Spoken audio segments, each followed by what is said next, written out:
ಸತ್ಕಾರ, ಸನ್ಮಾನ, ಅರ್ಚನೆ, ಪೂಜನೆ ಇವೆಲ್ಲ ಅನುಗ್ರಹವನ್ನು ಹೊಂದತಕ್ಕಂತಹ ವಿಶಿಷ್ಟವಾದಂತಹ ಸಾಧನೆ. ಆದರೆ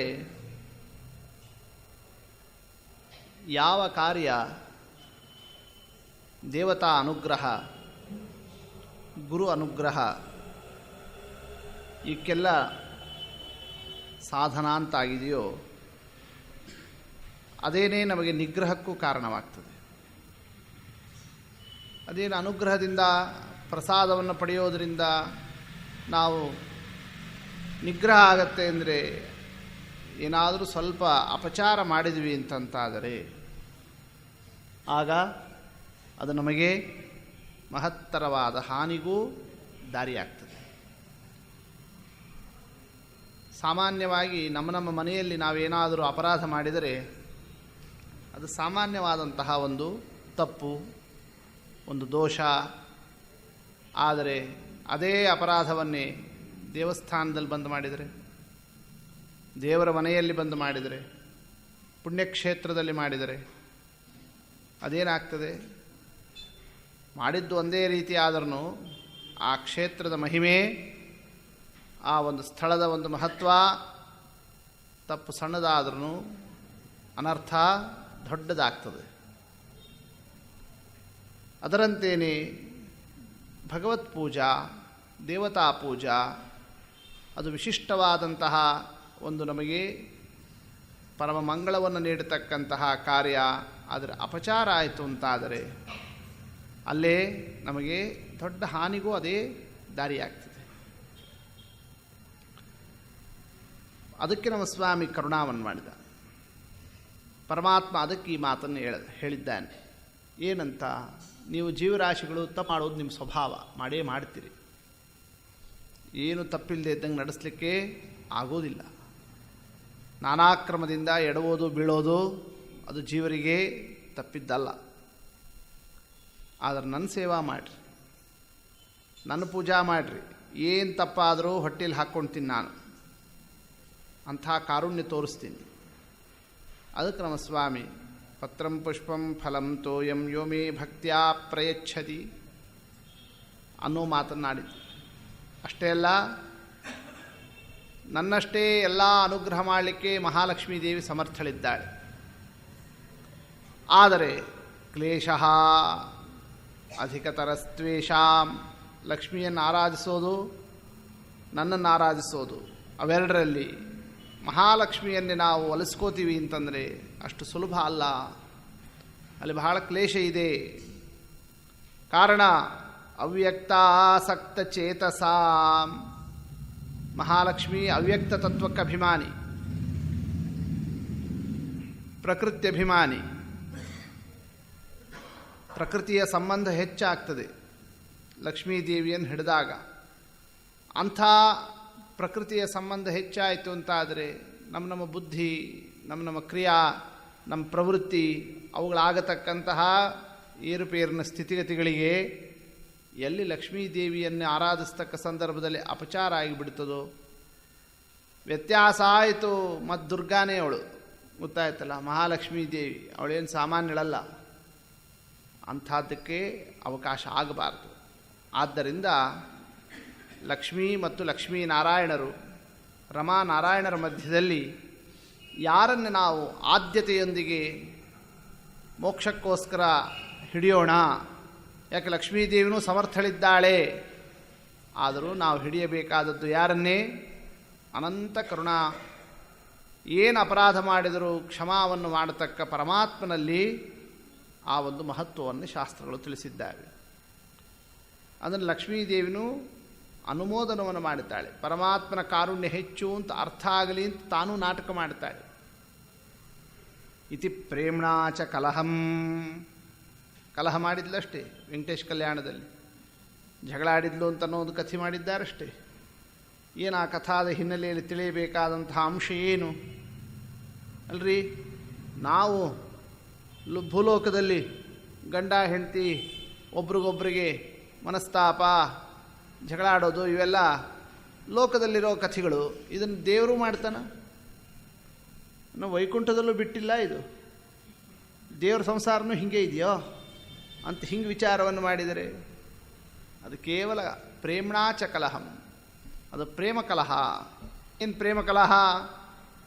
ಪರಮಾತ್ಮನ ಕಾರುಣ್ಯ ಬಹಳ ದೊಡ್ಡದಿದೆ ಅಂತ ಅರ್ಥ ಮಾಡಿಸಲಿಕ್ಕೆ ಲಕ್ಷ್ಮೀದೇವಿ ಮಾಡಿರತಕ್ಕಂತಹ ಒಂದು ಮೋಹಕವಾದ ಒಂದು ನಾಟಕ ಅದು ಅಷ್ಟೇ. ಅದು ನಮಗೆ ಅರ್ಥ ಆಗಬೇಕಲ್ಲ. ಅದಕ್ಕೆ ಭೃಗು ಋಷಿಗಳು ಬಂದು ದೇವರ ಎದಿಭಾಗಕ್ಕೆ ಪಾದದಿಂದ ಒದೆಯೋಣ, ಲಕ್ಷ್ಮೀದೇವಿ ಸಿಡಿ ಸಿಡಿ ಸಿಡಿ ಸಿಡಿ ಸಿಟ್ಟು ಮಾಡತಕ್ಕಂತಹ ಒಂದು ಕಥಾ. ಏನು ಈ ಕಥಾದಲ್ಲಿ? ಅಲ್ಲಿ ಪರಮಾತ್ಮ ಮಹಾಲಕ್ಷ್ಮೀದೇವಿ ಕೋಪತಾಪವನ್ನೇ, ತನ್ನ ಅಸಮಾಧಾನವನ್ನೇ ತೋರಿಸಿದರು. ಲಕ್ಷ್ಮೀದೇವಿ ಬೇಕಾದ್ರೆ ಮನೆ ಬಿಟ್ಟು ಹೋದರೆ ಹೋಗು ಅಂತಂತನ್ನೇ ಹೊರತು ಭಕ್ತರನ್ನು ಮಾತ್ರ ನನ್ನ ಮನೆಗೆ ಬರಬೇಡ್ರಿ ಅಂತ ನಮ್ಮ ಸ್ವಾಮಿ ಏನಾರು ಅಂದೇನು? ಇನ್ನು ಮುಂದೆ ಯಾರಾದರೂ ಕೂಡ ಭಕ್ತರು ನನ್ನನ್ನು ನೋಡ್ಲಿಕ್ಕೆ ಬರ್ತಕ್ಕಂಥವ್ರು ಅವ್ರ ಅಪಾಯಿಂಟ್ಮೆಂಟ್ ತೊಗೊಂಡು ಬರ್ರಿ, ಹಾಗೇನೆ ಮನೆಯೊಳಗೆ ನಿಮ್ಮನ್ನು ಬಿಡೋದಿಲ್ಲ, ಹಿಂಗೇನಾರು ಪರಮಾತ್ಮ ಅನ್ನ ಭಕ್ತವಾತ್ಸಲ್ಯವನ್ನು ತೋರಿಸಿದ. ಅದು ಅರ್ಥ ಆಗಲಿಕ್ಕೆ ಲಕ್ಷ್ಮೀದೇವಿ ಮಾಡಿರ್ತಕ್ಕಂಥ ಒಂದು ಕಥಾ. ಅಂದರೆ ತಾತ್ಪರ್ಯ ಪರಮಾತ್ಮನ ಕಾರುಣ್ಯ ಎಲ್ಲರಿಗಿಂತ ಹೆಚ್ಚು ಅನ್ನೋದನ್ನು ತೋರಿಸಿದ್ದಾರೆ. ಹಾಗಾದರೆ ನಾವು ಲಕ್ಷ್ಮೀದೇವಿಯನ್ನೇ ಆರಾಧಿಸಬೇಕಾದರೆ ಹೆಂಗೆ ಆರಾಧಿಸೋದು? ಯಾಕೆ ಇತರ ದೇವತೆಗಳನ್ನು ನಾವು ಆರಾಧಿಸೋದು ಅಂತಂದರೆ ದೇವರಷ್ಟು ಕರುಣಾ ಅವರಲ್ಲಿಲ್ಲ. ಆದರೆ ಅವರು ಕರುಣಾ ಮಾಡೋರೇ, ಅವರಲ್ಲೂ ಕಾರುಣ್ಯ ಇದ್ದೇ ಇದೆ. ಆದರೆ ಪರಮಾತ್ಮನಿಗೆ ನಾವು ಹೋಲಿಸಿ ನೋಡಿದಾಗ ಕಡಿಮೆ ಅಂತಲೇ ಹೊರತು, ಮತ್ತು ಲಕ್ಷ್ಮ್ಯಾದಿ ದೇವತಾ ವರ್ಗ ಅವರು ನಮ್ಮ ಮೇಲೆ ಅನುಗ್ರಹವನ್ನು ಮಾಡಬೇಕು, ಆ ಅನುಗ್ರಹವನ್ನು ನಾವು ಹೊಂದಬೇಕು. ಅದಕ್ಕಿರತಕ್ಕಂತಹ ಕ್ರಮ ಏನು ಹಾಗಾದರೆ? ಮತ್ತು ಅಪಚಾರ ಆಗಬಾರ್ದಲ್ಲ. ಇನ್ನಾರು ತಪ್ಪು ಮಾಡಿದ್ವಿ ಅಂತಂತಂದ್ರೆ ಮುಂದೆ ಗತಿ ಏನು? ಹೆದರಿಕೆ ಆಗ್ತದಷ್ಟೇ. ಅದಕ್ಕೆ ಶಾಸ್ತ್ರದಲ್ಲಿ ಲಕ್ಷ್ಮೀದೇವಿಯನ್ನೇ ನಾವು ಆರಾಧಿಸಬೇಕಾದರೆ ಪ್ರಧಾನವಾಗಿ ಮನಸ್ಸಿನಲ್ಲಿ ತಗೊಳ್ಬೇಕಾದಂತಹ ಅಂಶ ಮಾತರ್ಲಕ್ಷ್ಮಿ ನಮಸ್ತುಭ್ಯಂ, ಮಾತಃ ಲಕ್ಷ್ಮಿ ನಮಸ್ತುಭ್ಯಂ, ಮಾಧವ ಪ್ರಿಯಮಾನಿನಿ ಯುವಾಂ ವಿಶ್ವಸ್ಯ ಪಿತರೌ ಇತರೇತರ ಯೋಗಿನೌ. ಅದನ್ನು ತಿಳಿಸ್ತಾ ಇದ್ದಾರೆ. ಮಾತಃ ಈ ಸಂಬೋಧನವನ್ನು ಮಾಡ್ತಾ ಲಕ್ಷ್ಮೀದೇವಿಯನ್ನೇ ನೀವು ಪೂಜಾ ಮಾಡಲಿಕ್ಕೆ ಹೋಗ್ರಿ, ಆರಾಧಿಸಿರಿ. ಆಗ ಏನು ತಪ್ಪಾದ್ರೂ ಕೂಡ ಹೊಟ್ಟಿಲಿ ಹಾಕ್ಕೊಂಡ್ಬಿಡ್ತಾಳವಳು. ಯಾಕೆ? ಅವ್ವ ಅಂತ ಬಾಯಿ ತುಂಬ ಹೇಳ್ತಾ ಹೋಗ್ರಿ. ಮಾತಃ ಮಹಾಲಕ್ಷ್ಮೀ ದೇವಿ ಹತ್ರ ಅಮ್ಮ ಅಂತ ನಾವು ಆ ಒಂದು ಉದ್ಗಾರವನ್ನೇ ಮಾತಃ ಅಂತ ಸಂಬೋಧನವನ್ನು ಮಾಡಿ ಹೊರಟಿವಿ ಅಂತಾದಾಗ, ತಾಯಿ ಅಂತ ಅನ್ನೋದನ್ನು ನೋಡಿದಾಗ ಏನು ಮಕ್ಕಳು ತಪ್ಪು ಮಾಡಿದ್ರು ಮತ್ತು ಹೊಟ್ಟೆಯಲ್ಲಿ ಹಾಕ್ಕೊಳ್ಳೋದು ಯಾರ ಕ್ರಮ ಇರ್ತದೆ? ತಾಯಿಯ ಆ ಒಂದು ಗುಣಧರ್ಮ ಇದ್ದೇ ಇರ್ತದೆ ಅಷ್ಟೇ.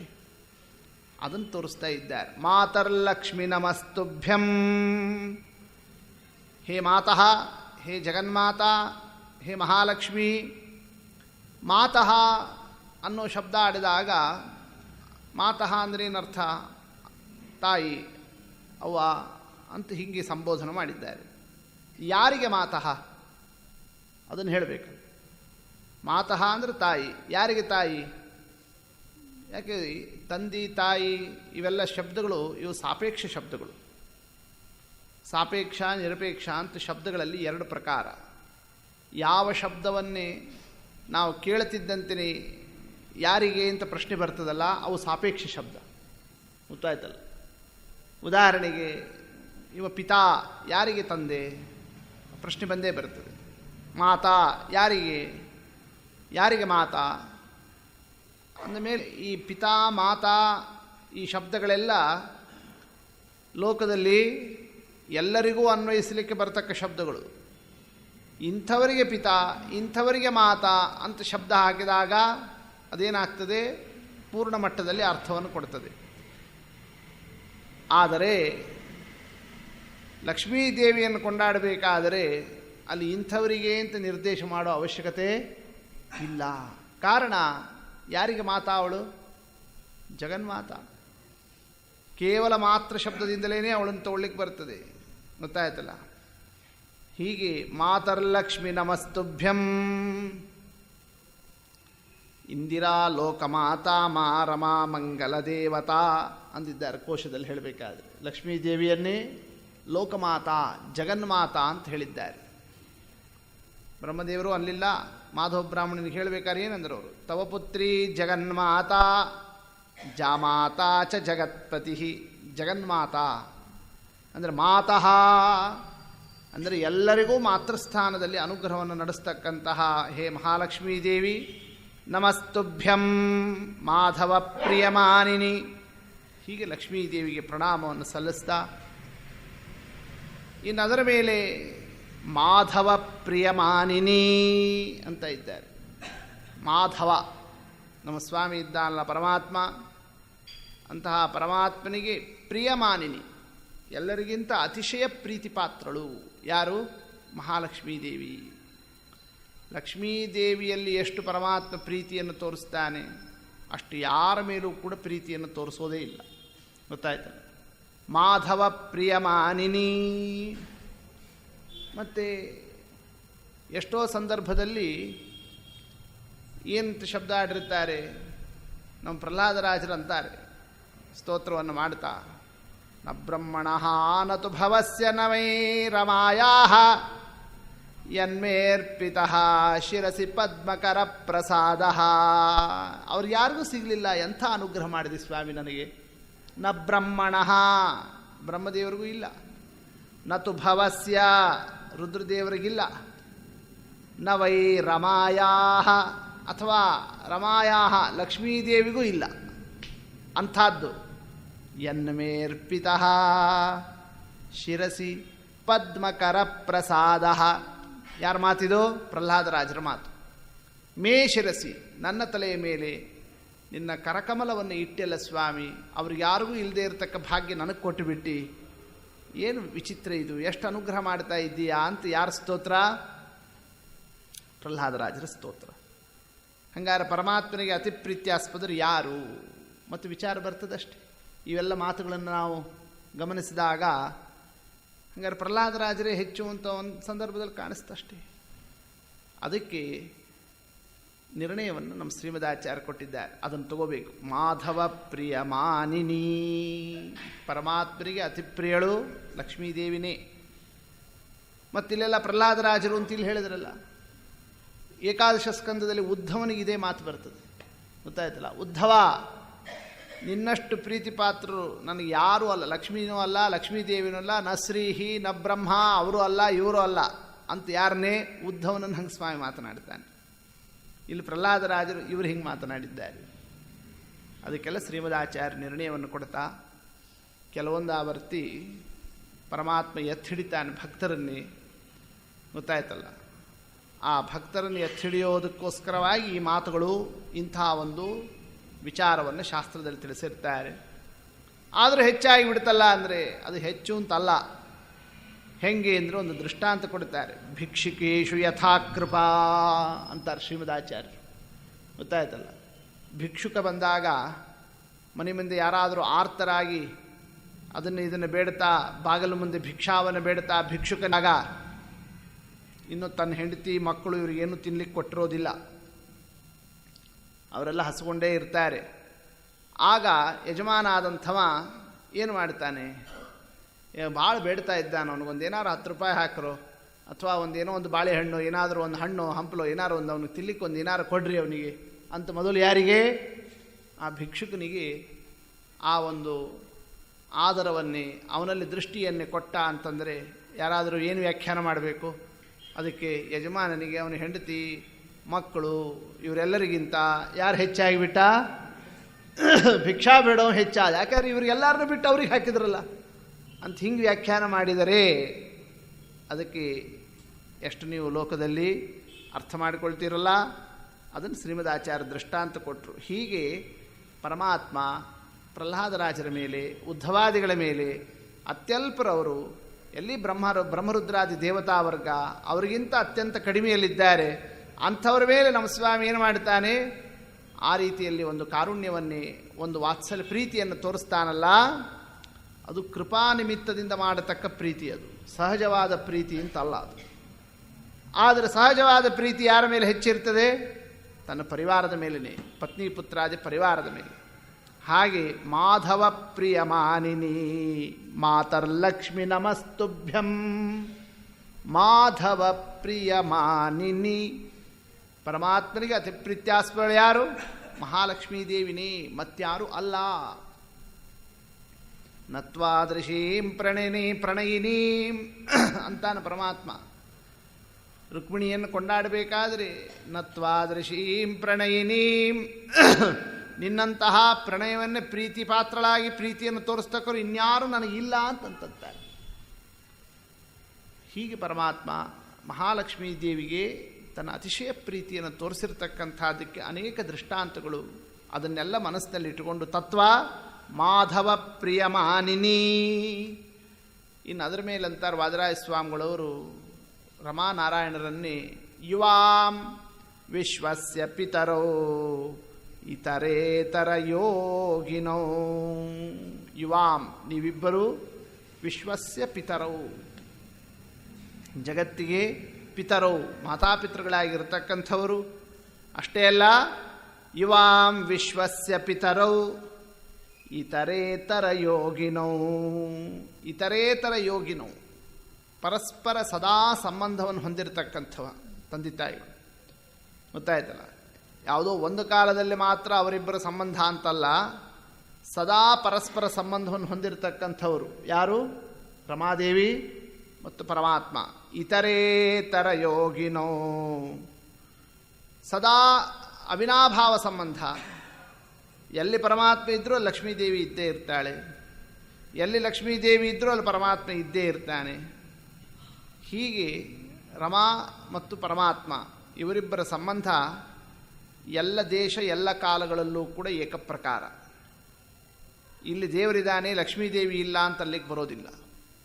ಇಲ್ಲಿ ಲಕ್ಷ್ಮೀದೇವಿ ಇದ್ದಾಳೆ, ಪರಮಾತ್ಮ ಇಲ್ಲ ಅಂತ ಅಲ್ಲಿಗೆ ಬರೋದಿಲ್ಲ.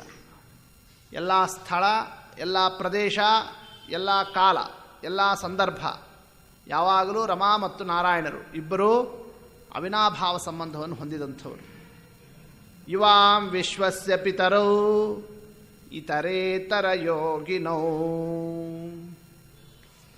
ಆದ್ದರಿಂದಲೇ ಮಹಾಲಕ್ಷ್ಮೀ ದೇವಿಯನ್ನೇ ಶಾಸ್ತ್ರದಲ್ಲಿ ಸಮನ ಅಂತ ಕರೆದಿದ್ದಾರೆ. ಗೊತ್ತಾಯ್ತಾರ, ಸಮನ ಅಂತ. ಪರಮಾತ್ಮ ಲಕ್ಷ್ಮೀದೇವಿ ಜೊತೆಗೆ ರುಕ್ಮಿಣೀ ದೇವಿ ಜೊತೆಗೆ ಮಾತನಾಡ್ತಾ ಒಂದು ಹಾಸ್ಯವನ್ನೇ, ನಾನಾ ಕ್ರಮದಿಂದ ಛೇಡಿಸ್ತಕ್ಕಂತಹ ಒಂದು ಸ್ವಭಾವ, ಆ ಒಂದು ಕ್ರಮವನ್ನು ದೇವರು ಗೃಹಸ್ಥಾಶ್ರಮದ ಧರ್ಮವನ್ನು ತೋರಿಸ್ತಾ ರುಕ್ಮಿಣಿಯನ್ನೇ ಆ ಸಂದರ್ಭದಲ್ಲಿ ಅಂತಾನಂತೆ, ರುಕ್ಮಿಣಿ, ಯಾಕಾದರೂ ನನ್ನ ಮದುವೆ ಮಾಡಿಕೊಂಡೇನೋ ನೀನು, ನನಗೂ ನಿನಗೂ ಸ್ವರಸಾಮ್ಯ ಆಗಲಿಲ್ಲ, ಹೊಂದಾಣಿಕೆ ಆಗಲಿಲ್ಲ ಅಂತ. ಹಿಂಗೆ ನಮ್ಮ ಸ್ವಾಮಿ ಏನು ಮಾಡ್ತಾನೆ ಆ ಸಂದರ್ಭದಲ್ಲಿ? ಹಾಸ್ಯವನ್ನು ಮಾಡ್ತಾನೆ. ಯಾವಾಗ ಮಕ್ಕಳು ಮೊಮ್ಮಕ್ಕಳು ಮರಿಮಕ್ಕಳು ಎಲ್ಲ ಆದಮೇಲೆ ಗೊತ್ತಾಯ್ತಲ್ಲ, ನಮ್ಮ ಸ್ವಾಮಿ ಹೀಗೆ ಮಾತನಾಡ್ತಾನೆ.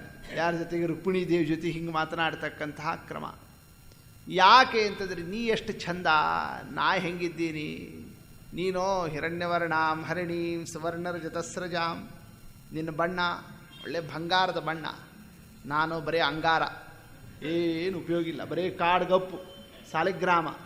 ನಾನು ಹಿಂಗಿದ್ದೀನಿ, ನೀನು ಹಿರಣ್ಯವರ್ಣ, ಬಂಗಾರದ ಬಣ್ಣ ನೀನು. ನೋಡಿ, ಬಣ್ಣದೊಳಗೆ ನನಗೂ ನಿನಗೂ ಹೊಂದಾಣಿಕೆ ಆಗಲಿಲ್ಲ. ಇನ್ನು ಅದರ ಮೇಲೆ ನೀ ದೊಡ್ಡ ರಾಜಾದಿರಾಜನ ಮಗಳು, ನಾ ದನ ಕಾಯೋವ. ದನ ಅಂದರೆ ಗೋವು, ಕಾಯೋದಕ್ಕೆ ಪಾಲ ಅಂತಾರೆ. ಗೋಪಾಲ ಅಂದ್ರೇನರ್ಥ? ಗೋಪಾಲ ಅಂದ್ರೇನರ್ಥ? ದನ ಕಾಯೋವ ಅಂತ ಅರ್ಥ. ಅದನ್ನು ಸರಿಯಾಗಿ ಟ್ರಾನ್ಸ್ಲೇಷನ್ ಮಾಡಿದರೆ ಬರೋ ಅರ್ಥ ಅದು. ಗೋಪಾಲ ಅಂತಂದರೆ ದನ ಕಾಯೋವ ಅಂತ. ನಾ ಗೋಪಾಲ, ನೀನು ರಾಜಪುತ್ರಿ ಅಂದಮೇಲೆ ಅಲ್ಲೂ ವ್ಯತ್ಯಾಸ ಆಯಿತು. ಹಿಂಗೆ ಎಲ್ಲದರಲ್ಲೂ ವ್ಯತ್ಯಾಸ ಆಗಿ ಹೋಗಿದೆ, ನನಗೂ ನಿನಗೂ ಸಾಮ್ಯ ಬರಲಿಲ್ಲ ಅಂತ. ಈ ಕ್ರಮದಿಂದ ಯಾರು? ಪರಮಾತ್ಮ ಲಕ್ಷ್ಮೀದೇವಿಯನ್ನು ರುಕ್ಮಿಣೀ ದೇವಿ ಜೊತೆಗೆ ಹಾಸ್ಯವನ್ನು ಮಾಡಿದಾಗ, ಹಾಗಾದರೆ ಪರಮಾತ್ಮನಿಗೆ ಮತ್ತು ಲಕ್ಷ್ಮೀದೇವಿಗೆ ವಿವಾಹ, ಅವರಿಬ್ಬರು ಅನಾದಿ ದಂಪತಿಗಳು, ಹೌದಷ್ಟೇ. ಯುವಾಂ ವಿಶ್ವಸ್ಯ ಪಿತರೌ, ಜಗತ್ತಿಗೆ ಮಾತಾಪಿತೃಗಳವರು. ಇತರೇತರ ಯೋಗಿನೋ, ಒಬ್ಬರಿಗೊಬ್ಬರಿಗೆ ಸದಾ ಸಂಬಂಧವನ್ನು ಹೊಂದಿರತಕ್ಕಂಥವರು. ಮತ್ತು ದೇವರಂತ ಇದ್ದಾನೆ, ಸಾಮ್ಯ ಆಗಲಿಲ್ಲ, ಹೊಂದಾಣಿಕೆ ಆಗಲಿಲ್ಲ. ಈ ಮಾತನ್ನು ಪರಮಾತ್ಮ ಆಡಿದಾಗ ರುಕ್ಮಿಣಿ ಏನಂದ, ಅದಕ್ಕೆ ಉತ್ತರ ಏನು ಕೊಟ್ಲು? ಹೌದು, ನನಗೂ ನಿನಗೂ ಹೊಂದಾಣಿಕೆ ಆಗಲಿಲ್ಲ, ಅದು ಏನೋ ಬ್ರಹ್ಮದೇವ್ರ ಹಣಿ ಮೇಲೆ ಬರೆದಿದ್ರು, ಗಂಟು ಬಿದ್ದು ಹೋಗಿಬಿಡ್ತು ಅಂತ ಹಿಂಗೆ ಲೋಕದಲ್ಲಿ ಆಗಿರ್ತಾವಲ್ಲ. ಎಷ್ಟೋ ಕಡೆ ಆಗ್ತದೋ ಇಲ್ಲ, 6 ಅಡಿ ಎತ್ತರ ಇರ್ತಾನೆ ಯಾರು ಗಂಡು, ಹಂಗಿರ್ತಾನೆ 4 ಅಡಿ ಇವ್ರು ಇರ್ತಾರೆ. ಇಂಥದ್ದು ಲೋಕದಲ್ಲಿ ಎಷ್ಟೆಷ್ಟು ಕಾಣಿಸ್ತಾವೋ ಇಲ್ಲೋ, ಲೋಕದಲ್ಲಿ ಇಂಥ ದೃಷ್ಟಾಂತಿಗಳೆಲ್ಲ ಕಾಣ್ತಾರಷ್ಟೇ. ಏನು ಮಾಡಲಿಕ್ಕಾಗ್ತದೆ? ಗೋವಿಂದ ದೇವ್ರ ಇಚ್ಛಾ ಅದು. ಹಾಗೆ ನಂದು ನಿಂತು ಹಂಗಾಗಿದೆ ಅಂತ ಹಿಂಗೇನಾದರೂ ಉತ್ತರ ಕೊಟ್ಲಾ? ಏನು ಉತ್ತರ ಕೊಟ್ಲು ಮಹಾಲಕ್ಷ್ಮೀ ದೇವಿ? ಅಥವಾ ಅವಳು ಉತ್ತರ ಏನಾರು ಕೊಡ್ಲಪ್ಪ, ಪರಮಾತ್ಮ ಮಾತನಾಡಿದ್ನಲ್ಲ ಅದು ನಿಜನೇ ಸುಳ್ಳೆ? ಎರಡರಲ್ಲೂ ಒಂದು ವಿಚಾರ ಬರ್ತದೆ. ಅದು ನಿಜ ಅಂತಾಗಿಬಿಟ್ರೆ ಹಂಗಾರೆ ಈ ದಂಪತಿಗಳ ಆನುರೂಪ್ಯ ಕಡಿಮೆ ಅಂತಾಗಿ ಹೋಗ್ತದೆ. ಹೌದಷ್ಟೇ, ರಮಾನಾರಾಯಣರ ದಾಂಪತ್ಯ ಅನುರೂಪ ಆಗಲಿಲ್ಲ. ಹೆಂಗಿರಬೇಕು ದಂಪತಿಗಳು? ನೋಡಿದವರಿಗೆ ಏನು ಚಂದ ಇದ್ದಾರೆ, ಏನು ವರಸಾಮ್ಯ, ಏನು ವರ, ಏನು ಕನ್ಯಾ, ಇಬ್ಬರು ಒಳ್ಳೆಯ ಅನುರೂಪ ಜೋಡಿ ಇದು, ಹಂಗೆ ಹೇಳಲಿಕ್ಕೆ ಚಂದ ಇರಬೇಕಪ್ಪ. ಲೋಕದಲ್ಲಿ ಅಂಥದ್ದೆಲ್ಲ ನಾವು ನೋಡ್ತೀವಿ. ಅಂಥದ್ದು ದೇವರಿಗೂ ಮತ್ತು ಲಕ್ಷ್ಮೀ ದೇವಿಗೂ ಹೊಂದಾಣಿಕೆನೇ, ಅಂಥ ಅನುರೂಪ್ಯನೇ ಇಲ್ಲ ಅಂತಂತ ಹಿಂಗೆ ಮಾತನಾಡಿಬಿಟ್ರೆ ಅದನ್ನು ಯಥಾಸ್ಥಿತವಾಗಿ ನಾವು ಮನಸ್ಸಲ್ಲಿ ತಗೊಳ್ಳಿ ಹೌದು ಅಂತ ಅನ್ನಿಸ್ತದ? ಇಲ್ಲ, ದೇವ್ರು ಹೇಳಿದ್ದು ಹಂಗಾರೆ ಸುಳ್ಳದು, ನನಗೂ ನಿನಗೂ ಅನುರೂಪ ಆಗಲಿಲ್ಲ, ವರಸಾಮ್ಯ ಇಲ್ಲ ಅಂತ ಪರಮಾತ್ಮ ಏನು ಮಾತನಾಡಿದ ಆ ಮಾತು ಅದು ಹಾಗೆ ಏನು ತಮಾಷೆ, ಹಾಸ್ಯಕ್ಕೆ ಅದಕ್ಕೆ ಹೇಳಿದ್ದದು. ಹಾಸ್ಯಕ್ಕೆ ಮಾತಾಡಿದ್ದನ್ನೆಲ್ಲ ಖರೆ ಅಂತ ತಗೋಬಾರ್ದು, ಅದನ್ನಲ್ಲೇ ಬಿಟ್ಬಿಡಬೇಕು. ಹಂಗೆ ಮಾತಾಡೋಣ ಅಂದರೆ ಹಾಸ್ಯದ ಮಾತು ಸತ್ಯ ಅಂತ ಶಾಸ್ತ್ರ ಹೇಳ್ತದೆ, ಪರಮಾತ್ಮನ ಮಾತು. ನಮ್ಮ ದೇವರ ಮಾತು ಯಾವುದು ಸುಳ್ಳಿಲ್ಲೇ ಇಲ್ಲ ಅಂತ. ಬುದ್ಧರೂಪಿ ಪರಮಾತ್ಮ ಏನು ಉಪದೇಶ ಮಾಡಿದ ಅದು ಕೂಡ ಸತ್ಯ ಅಂತ ವ್ಯವಸ್ಥೆ ಮಾಡ್ತಾರೆ. ಎಲ್ಲವೂ ಶೂನ್ಯ ಅಂತೆಲ್ಲ ಹೇಳಿದ್ನೋ ಇಲ್ಲ ಪರಮಾತ್ಮ ಬುದ್ಧಾವತಾರದಲ್ಲಿ. ಜಗತ್ ಅಸತ್, ಶೂನ್ಯ, ಇವೆಲ್ಲ ಶಬ್ದಕ್ಕೆ ಶ್ರೀಮದಾಚಾರ್ಯ ವ್ಯಾಖ್ಯಾನವನ್ನು ಮಾಡ್ತಾ ತಾತ್ಪರ್ಯ ನಿರ್ಣಯದಲ್ಲಿ 32ನೇ ಅಧ್ಯಾಯದಲ್ಲಿ ಪರಮಾತ್ಮನ ಎಲ್ಲ ಮಾತುಗಳು ಕೂಡ ಯಥಾರ್ಥ. ನಮ್ಮ ಪರಮಾತ್ಮನ ಮಾತು ಎಂದೂ ಕೂಡ ಅಯಥಾರ್ಥ ಇಲ್ಲ, ಅದು ತಪ್ಪಾಯಿತು ಅಂತ ಇಲ್ಲೇ ಇಲ್ಲ. ಮತ್ತು ಅದು ಶಾಸ್ತ್ರ ಹೇಳ್ತದೆ. ಮತ್ತು ಇಲ್ಲಿ ನಮ್ಮ ಸ್ವಾಮಿ ಅಂದ ಸಾಮ್ಯ ಆಗಲಿಲ್ಲ ಅಂತ ಮಾತನಾಡಿಬಿಟ್ಟ. ಏನನ್ಬೇಕೀಗ? ಅದಕ್ಕೆ ರುಕ್ಮಿಣೀ ದೇವಿ ಏನಂದವಳ ಆ ಸಂದರ್ಭದಲ್ಲಿ? ಹೌದು ಅಂತಂತಂತ ಪರಮಾತ್ಮ ನಿನ್ನ ಮಾತು ಯಾವುದೂ ಕೂಡ ಸುಳ್ಳಾಗಿಲ್ಲ. ಅದನ್ನು ಪರಮಾತ್ಮನನ್ನು ಕೊಂಡಾಡ್ತಾ ನನ್ವೇತದೇವಮರವಿಂದ ವಿಲೋಚನಾಹ,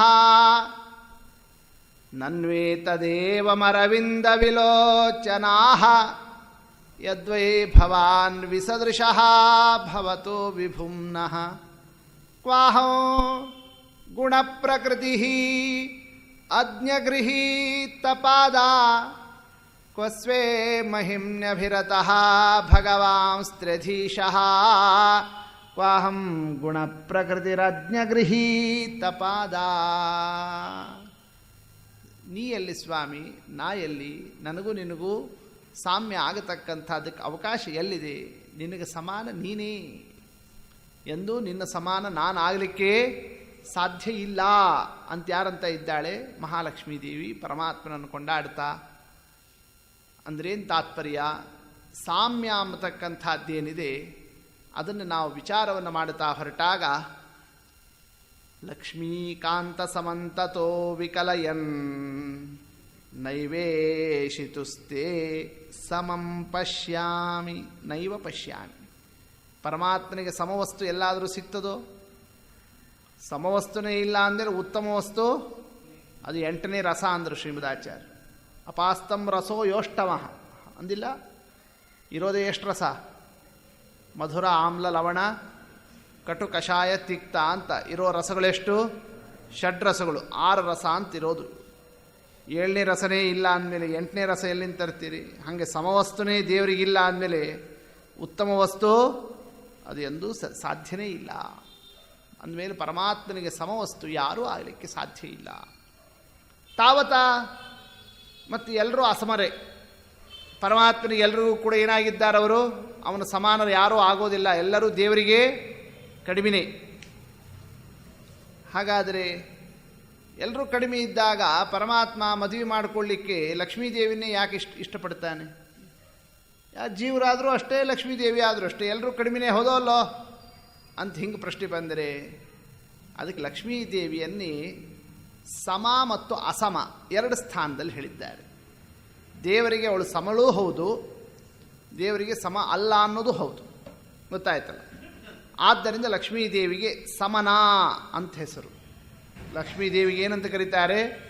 ಸಮನಾ ಕಿಲ ಮಾತಸ್ತ್ವಂ ಅಂತಾರ ವಾದರಾಯ ಸ್ವಾಮಿಗಳವರು. ಸಮನಾ ಕಿಲ ಮಾತಸ್ತ್ವಂ ಅಮುನಾ ತತಯೋಗಿನಿ ಮಮನಾಥೇನ ದೇವಶ್ಚ ವಿಮನಾಶ್ಚನ ಸತ್ವಯೀ. ಲಕ್ಷ್ಮೀದೇವಿ ತ್ವಂ ನೀನು ಸಮನಾ, ನೀ ಸಮನಾ ಅಂತ ಕರೆಸಿಕೊಂಡಿದ್ದೀಯಾ. ಸಮನಾ ಸಮನಾ ಅಂತ ಯಾರ ಹೆಸರು? ಮಹಾಲಕ್ಷ್ಮೀದೇವಿ ಹೆಸರು. ಇದನ್ನು ಬ್ರಹ್ಮಸೂತ್ರದಲ್ಲಿ ಬಂದಿರೋ ಹೆಸರಿದು. ಗೊತ್ತಾಯ್ತಲ್ಲ? ಸಾಮಾನ್ಯ ಲಕ್ಷ್ಮೀದೇವಿ ಹೆಸರಲ್ಲ ಇದು. ಸಮನಾ ಅಂದರೆ ಪರಮಾತ್ಮನಿಗೆ ಸಮನೂ ಹೌದು, ಆದರೆ ಸಮ ನ ಸಮ ಅಲ್ಲ ಅದು ಹೌದು. ಗೊತ್ತಾಯ್ತಲ್ಲ? ಅಂದರೆ ಸಮಾನಳು ಆಗಿದ್ದೀಯಾ, ಸಮಳಲ್ಲ ಅಂತನೂ ಹೌದು, ಎರಡೂ ಆಗಿದ್ದಾಳೆ. ಏನು ಎರಡೆರಡು ಮಾತನಾಡಿದರೆ ಏನರ್ಥ? ಒಂದು ದೃಷ್ಟಿಯಲ್ಲಿ ಸಾಮ್ಯ ಇದೆ, ಇನ್ನೊಂದು ದೃಷ್ಟಿಯಲ್ಲಿ ಸಾಮ್ಯ ಇಲ್ಲ. ಅಂದ್ರೇನರ್ಥ? ಲೋಕದಲ್ಲಿ ವರ ಮತ್ತು ಕನ್ಯಾ ಅವರು ವರಸಾಮ್ಯ ಇರಬೇಕು ಅಂತ ನಾವು ಅಂತೀವಿ ಅಷ್ಟೇ. ಯಾವ ದೃಷ್ಟಿಯಿಂದ ಸಾಮ್ಯವನ್ನು ಅಪೇಕ್ಷೆ ಪಡ್ತೀವಿ ಹೇಳ್ರಿ ನೋಡೋಣ? ಹೈಟ್ ವೇಟ್, ಹೌದಲ್ಲ? ಹೌದು, ಅದೇ ಇಂಪಾರ್ಟೆಂಟ್. ಅದು ಬಿಟ್ಟು ಇನ್ಯಾವ ತಗೊಂಡು ಏನು ಮಾಡಬೇಕಾಗಿದೆ? ಅಂದಮೇಲೆ ಇಬ್ಬರು ಎತ್ತರ, ಗಾತ್ರ, ನೋಡಲಿಕ್ಕೆ ಆನುರೂಪ್ಯ, ಈ ಸಾಮ್ಯ ಹೌದಲ್ಲ? ದಂಪತಿಗಳಲ್ಲಿ ನಾವೆಲ್ಲರೂ ಕೂಡ ನೋಡಿ ಆನಂದ ಪಡ್ತಕ್ಕಂತಹ ಒಂದು ಕ್ರಮ. ಅಂದಮೇಲೆ ಪುರುಷ ಮತ್ತು ಕನ್ಯಾ, ವರ ಮತ್ತು ಕನ್ಯಾ ಇಬ್ಬರೂ ಕೂಡ ಹೆಂಗಿರಬೇಕು? ಸಮವಾಗಿರಬೇಕು. ಸಮವಾಗಿರಬೇಕು ಅಂತಂದರೆ ಅಲ್ಲಿ ಪುರುಷ ಒಂದು 5.5 6 ಅಡಿ ಇದ್ದಾನೆ ಅಂತಂದರೆ ಏನೋ 1 ಇಂಚು 2 ಇಂಚು ಅಷ್ಟರೊಳಗೇನೆ ಯಾರು ಕನ್ಯಾ ಅದಕ್ಕೆ ಅನುರೂಪವಾಗಿ ಹತ್ತಿರದಲ್ಲಿದ್ದರೆ ನೋಡಲಿಕ್ಕೆ ಅದು ಚಂದ, ಹೌದಲ್ಲ? ಇದು ಯಾವ ಸಾಮ್ಯ? ಈ ಸಾಮ್ಯವನ್ನು ಏನಂತ ಕರೀತಾರೆ? ಇದು ಪರಿಮಾಣ ಸಾಮ್ಯ. ಇದು ಪರಿಮಾಣ, ಅಳತೆ ಇದೆಯಲ್ಲ, ಆ ಅಳತೆಯಿಂದ ಸಮಾನತೆಯನ್ನು ವಿಚಾರವನ್ನು ಮಾಡೋದು ಇದು ಒಂದು ಕ್ರಮ, ಹೌದಲ್ಲ? ಇನ್ನೊಂದಿದೆ, ಅಳತೆ ಎಲ್ಲ ಅಷ್ಟೇ ಇದೆ, ಇವನಿಗೆ ಯಾರಿಗೆ? ಪುರುಷನಿಗೆ ಇವನಿಗೊಂದು ಆಗಿದೆ ಒಂದು 25-30 ವರ್ಷ, ಆದರೆ ಆ ಕನ್ಯಾ ಇನ್ನೂ 10-12 ವರ್ಷ ಅಂತಂತಂದರೆ ಅಳತೆ ಎಲ್ಲ ಸಮಾನ, ಆದರೆ ವಯಸ್ಸು ಏನಾಗ್ತಾ ಇದೆ? ಬಹಳ ಅಂತರ ಆಯಿತು ಅಂತ ಆದರೆ ಹಾಗೂ ವರ ಮತ್ತು ಕನ್ಯಾ ಒಳ್ಳೆ ವರಸಾಮ್ಯ ಆಗಲಿಲ್ಲ. ಅದು ಯಾವುದರಿಂದ ವರಸಾಮ್ಯ ಇಲ್ಲ ಅಂತ ಕರೆಯೋದಲ್ಲಿ? ಕಾಲದಿಂದ, ಹೌದಷ್ಟೇ. ಪರಿಮಾಣ ಅಂದರೆ ಅಳತೆ, ಅಳತೆ ಅಂದರೆ ದೇಶ ಪ್ರದೇಶದಿಂದ. ಅಳತೆಯಿಂದ ವರಸಾಮ್ಯ ಮತ್ತು ವಯಸ್ಸಿನಿಂದ ಕಾಲದಿಂದ ಸಾಮ್ಯ, ಇವೆರಡನ್ನೇ ಪ್ರಧಾನವಾಗಿ ಗುರುತಿಸೋದಿದೆ. ಇನ್ನು ಅವೆರಡು ಬಿಟ್ಟು ಬೇರೆ ದೃಷ್ಟಿಯಿಂದ ನೋಡಿದಾಗ ಯಾರು ಹೆಚ್ಚಿರಬೇಕು ಅಂತ ಅಪೇಕ್ಷೆ ಇರ್ತದೆ? ಇಬ್ಬರು ಸಮಾನರಿರಲಿ ಅಂತ ಅಪೇಕ್ಷೆ ಇರೋದಿಲ್ಲ. ಏನಂತ ಅಪೇಕ್ಷೆ? ಅಲ್ರಿ, ನನ್ನ ಮಗಳೇನೆ 1.5-2 ಲಕ್ಷ ರೂಪಾಯಿ ಸಂಪಾದಿಸ್ತಾಳೆ, ಅಳಿಯ ಕನಿಷ್ಠ ಅಂದರೂ ಒಂದು 2-3 ಲಕ್ಷ ರೂಪಾಯಿ ಆದರೂ ಬೇಕೋ ಬೇಡೋ? ನೀವು ಅಂಥ ಇಂಥ ಇಬ್ಬರು ಸಮಾನ ನೋಡ್ಲಿಕ್ಕೆ ಸಮಾನ ಆಗ್ತಾರೆ, ವಯಸ್ಸಿದೆ ಸಮಾನ ಆಗ್ತಾರೆ ಅಂತ ಕೊಡ್ಲಿಕ್ಕೆ ಆಗ್ತದಾ?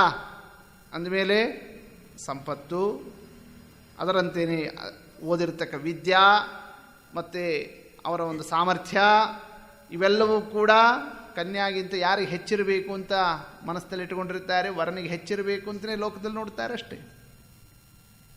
ಅದನ್ನೇ ಇಲ್ಲೂ ಸಮನ್ವಯ ಮಾಡ್ತಾ ಇದ್ದಾರೆ ವಾದಿರಾಯ ಸ್ವಾಮಿಗಳು.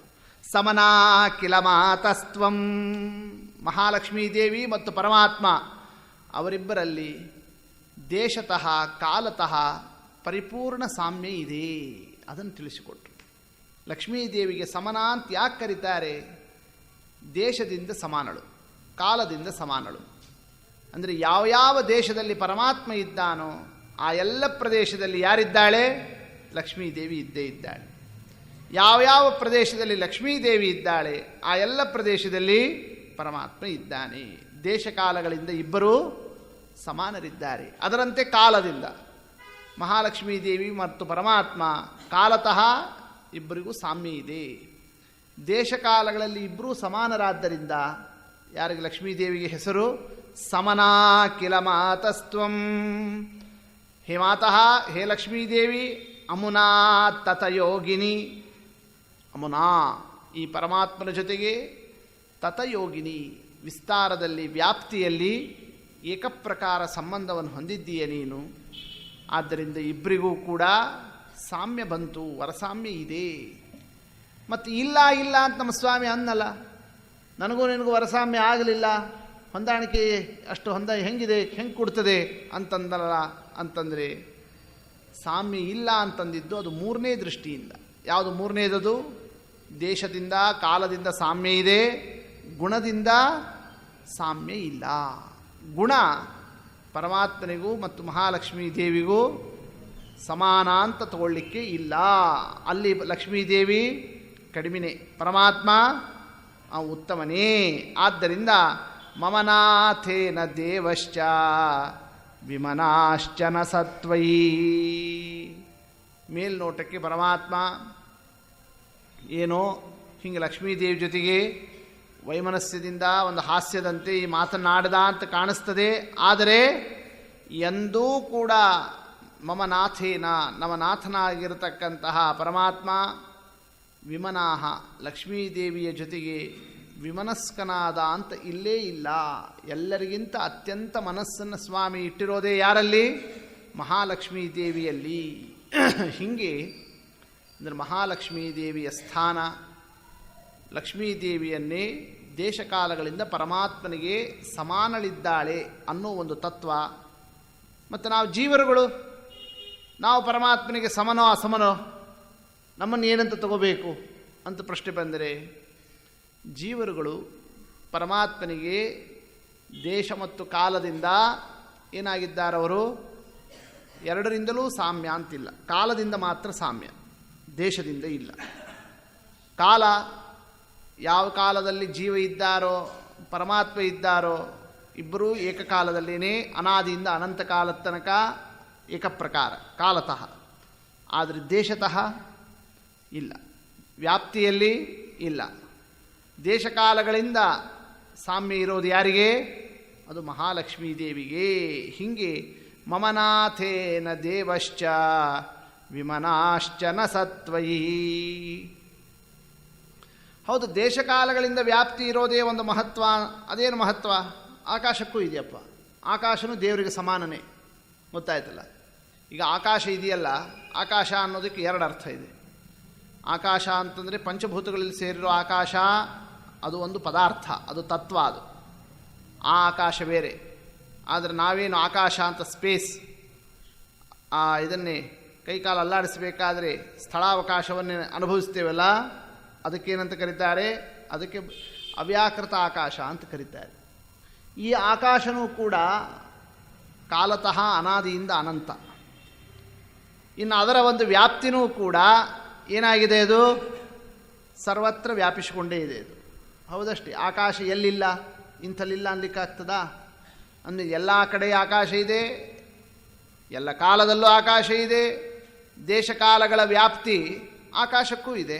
ಅಂದಮೇಲೆ ದೇಶತಃ ಕಾಲತಃ ಪರಮಾತ್ಮನ ಜೊತೆಗೆ ವ್ಯಾಪ್ತಿಯಲ್ಲಿ ಸಮಾನ ವಸ್ತು ಯಾವುದು? ಆಕಾಶನೂ ತಗೋಬೋದಷ್ಟೇ, ಕಾಲನೂ ತಗೋಬೋದಷ್ಟೇ. ಕಾಲನೂ ದೇಶತಃ ಕಾಲತಃ ವ್ಯಾಪ್ತವಾಗಿದೆ. ಕಾಲನೂ ಕೂಡ ಯಾವ ಕಾಲದಲ್ಲಿ ಕಾಲ ಇಲ್ಲ ಅನ್ಲಿಕ್ಕಾಗ್ತದ? ಈ ಟೈಮ್ನಲ್ಲಿ ಟೈಮ್ ಇಲ್ಲ ಅಂದರೆ ತಪ್ಪಾಗ್ತದೆ, ಹೌದಲ್ಲ? ಅಥವಾ ಈ ಸ್ಥಳದಲ್ಲಿ ಕಾಲ ಇಲ್ಲ ಅಂತೀರ, ಈ ಪ್ರದೇಶದಲ್ಲಿ ಕಾಲ ಇಲ್ಲ ಅದನ್ಲಿಕ್ಕೆ ಬರೋದಿಲ್ಲ. ಕಾಲ ಎಲ್ಲ ಕಡೆ ಇದೆ, ಕಾಲ ಯಾವಾಗಲೂ ಇರ್ತದೆ. ಅಂದಮೇಲೆ ದೇಶ ಮತ್ತು ಕಾಲ ಅವೆರಡೂ ಕೂಡ ಪರಮಾತ್ಮನಿಗೆ ಸಮಾನ ಆಯಿತೋ ಇಲ್ಲೋ? ಲಕ್ಷ್ಮೀದೇವಿ ಹೇಗೆ ಪರಮಾತ್ಮನಿಗೆ ಸಮಾನಳೋ, ದೇಶಕಾಲಗಳು ಸಮಾನನೇ. ಏನು ವ್ಯತ್ಯಾಸ ಅದಕ್ಕೂ ಲಕ್ಷ್ಮೀದೇವಿಗೂ ಅಂತ? ಮತ್ತೆ ಅಲ್ಲೊಂದು ಪ್ರಶ್ನೆ ಬರ್ತದೆ ಅಷ್ಟೇ. ಸಮನಾಂತ ಲಕ್ಷ್ಮೀದೇವಿಯನ್ನೇ ಯಾಕೆ ವಿಶೇಷವಾಗಿ ಹೇಳಬೇಕು? ಆಕಾಶನೂ ಸಮನಾಂತ ಆಗ್ಬೋದಷ್ಟೇ. ಅದಕ್ಕೆ ತಿಳಿಸ್ತಾ ಇದ್ದಾರೆ, ಮಮನಾಥೇನ ದೇವಶ್ಚ ವಿಮನಾಶ್ಚನ ಸತ್ವಯಿ. ಆಕಾಶ ಮತ್ತು ಕಾಲ ಅವುಗಳಿಗೂ ಮತ್ತು ಮಹಾಲಕ್ಷ್ಮೀ ದೇವಿಗೂ ನಾವು ತಿಳಿಯಬೇಕಾದಂತಹ ವ್ಯತ್ಯಾಸ. ಅವು ಜಡ, ಇವಳು ಚೇತನ. ಅದನ್ನು ಅರ್ಥ ಮಾಡಿಕೊಳ್ಳ್ರಿ. ಆಕಾಶ ಕಾಲ ಅವು ಸರ್ವತ್ರ ಇದ್ದಾವೆ. ಆದರೆ ಹೆಂಗಿದ್ದಾವೆ? ಇದ್ರೂ ಇಲ್ಲದಿದ್ದ ಪ್ರಾಯ. ಯಾಕೆ? ಜ್ಞಾನನೇ ಇಲ್ಲ. ಇರೋದು ಅಂತನ್ನೋದಿದೆಯಲ್ಲ, ಯಾವುದೇ ಒಂದು ವಸ್ತುವನ್ನೇ ಇದೇ ಇದೆ ಅಂತ ನಾವು ಗುರುತಿಸೋದು ಯಾವುದರಿಂದ? ಅದರ ಜ್ಞಾನದಿಂದ. ಜ್ಞಾನನೇ ಇಲ್ಲದೇನೆ ವಸ್ತು ಇದ್ರೂ ಅಷ್ಟೇ, ಇಲ್ಲದೇ ಇದ್ರೂ ಅಷ್ಟೇ, ಅದಕ್ಕೇನು ಮಹತ್ವ ಇಲ್ಲ. ಹೌದಷ್ಟೇ? ಹಾಗೆ ಮಹಾಲಕ್ಷ್ಮೀ ದೇವಿಗೆ ಚೇತನ ಪದಾರ್ಥ ಆದ್ದರಿಂದ ಚೇತನರ ಮಧ್ಯದಲ್ಲಿ ಸಮನ ಅನ್ನೋ ಸ್ಥಾನವನ್ನೇ ಯಾರಿಗೆ? ಲಕ್ಷ್ಮೀದೇವಿಗೆ ಅದನ್ನು ವ್ಯವಸ್ಥಾವನ್ನು ಮಾಡಿದ್ದಾರೆ. ಚೇತನನೇ ಅಲ್ಲದೇನೆ ಕೇವಲ ಅಚೇತನವನ್ನು ದೃಷ್ಟಿಯನ್ನಿಟ್ಟುಕೊಂಡಾಗ ಅದಕ್ಕೇನು ಮಹತ್ವ ಬರೋದಿಲ್ಲ. ಇದು ಒಂದು ವಿಚಾರ. ಇನ್ನು ಮತ್ತೊಂದು ವಿಚಾರ, ಕಾಲ ಇದೆಯಲ್ಲ, ಅದು ಅನಾದಿಯಿಂದ ಅನಂತ ಅಂತ ಹೇಳಿದ್ದಾರೆ. ಕಾಲನು ಯಾವಾಗಲೂ ಎಲ್ಲ ಕಡೆಯಲ್ಲೂ ಇದ್ದೇ ಇರ್ತದೆ. ಆದರೆ ಕಾಲ ಅಂಬತಕ್ಕಂಥದ್ದು ಪ್ರವಾಹತಃ ಅದು ಅನಾದಿ ನಿತ್ಯನೇ ಹೊರತು ಅದು ಸ್ವರೂಪತಃ ಅದು ಅನಾದಿ ನಿತ್ಯ ಆಗಿಲ್ಲ. ಅಂದರೆ ಒಂದು ಕ್ಷಣ ಹೋಯಿತು, ಮತ್ತೊಂದು ಕ್ಷಣ ಬಂತು ಅಂತೀವೋ ಇಲ್ಲ ನಾವು ಲೋಕದಲ್ಲಿ. ಹಿಂದಿನ ಕ್ಷಣ ಹೋಯಿತು, ಹೋಗಿದ್ದ ಕಾಲ ಮತ್ತೆ ಬರೋದಿಲ್ಲರಿ ಅಂತ ಲೋಕದಲ್ಲಿ ಮಾತನಾಡ್ತೀವಿ ಅಷ್ಟೇ. ಅಂದರೆ ಕಾಲ ನಿನ್ನೆ ಹೋಯಿತು, ಇವತ್ತು ಬಂತು. ಅಂದರೆ ನಿನ್ನೆ ಅನ್ನೋ ಕಾಲ ಅದು ಹೋಗಿದೆ, ಅದು ಗತಿಸಿ ಆಯಿತು. ಅಂದರೆ ನಿನ್ನೆ ಅನ್ನೋ ಕಾಲ ಇವತ್ತಿಲ್ಲ, ಇವತ್ತು ಅನ್ನೋ ಕಾಲ ನಿನ್ನೆ ಇರಲಿಲ್ಲ. ಅಂದಮೇಲೆ ಕಾಲ ಸಮಗ್ರವಾಗಿ ಸಮೂಹವನ್ನು ನೋಡಿದಾಗ ಅದು ಅನಂತವಾಗಿದೆ ಅಂತ, ಯಾವಾಗಲೂ ಇದೆ ಅಂತ. ಆದರೆ ಒಂದೇ ಕಾಲ ಯಾವಾಗಲೂ ಇರ್ತದೇನು? ಆ ಕಾಲದಲ್ಲಿ ಮಾತ್ರ ಅದರ ಅಸ್ತಿತ್ವ. ಆದ್ದರಿಂದ ಕಾಲಕ್ಕೆ ಏನಂತ ಕರೆದಿದ್ದಾರೆ? ನಿತ್ಯಾನಿತ್ಯ ಅಂತ ಕರೆದಿದ್ದಾರೆ ಶ್ರೀಮದಾಚಾರ್ಯರು ಕಾಲವನ್ನೇ. ಅದು ನಿತ್ಯನೂ ಹೌದು, ಅನಿತ್ಯನೂ ಹೌದು. ಅಂದ ಮೇಲೆ ಕಾಲ ಅಂಬತಕ್ಕಂಥದ್ದು ಪರಮಾತ್ಮನ ಜೊತೆಗೆ ಆ ಒಂದು ಕಾಲತಃ ಸಾಮ್ಯವನ್ನು ಹೊಂದಲಿಕ್ಕೆ ಅದಕ್ಕೆ ಸಂಪೂರ್ಣವಾಗಿ ಸ್ವರೂಪತಃ ಸಾಧ್ಯ ಇಲ್ಲ. ಅದು ಸಮನ ಆಗಲಿಕ್ಕೆ ಅವಕಾಶ ಇಲ್ಲ.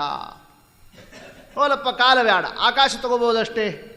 ಆಕಾಶ ಅಂತೂ ಲಕ್ಷ್ಮೀ ಜಯಂತಿ ಸಮನ ಆಯ್ತಲ್ಲ ಪರಮಾತ್ಮನ ಜೊತೆಗೆ, ಅದಕ್ಕೂ ಸಮನ ಅಂತಂತ ಕರೆಯೋಣವೇ ಅಂತಂದರೆ ಆಕಾಶನೂ ಕೂಡ ಅದರಲ್ಲಿ ಅಂಶಭಾಗ ಅಂಬತಕ್ಕಂಥದ್ದಿದ್ದಾರೆ.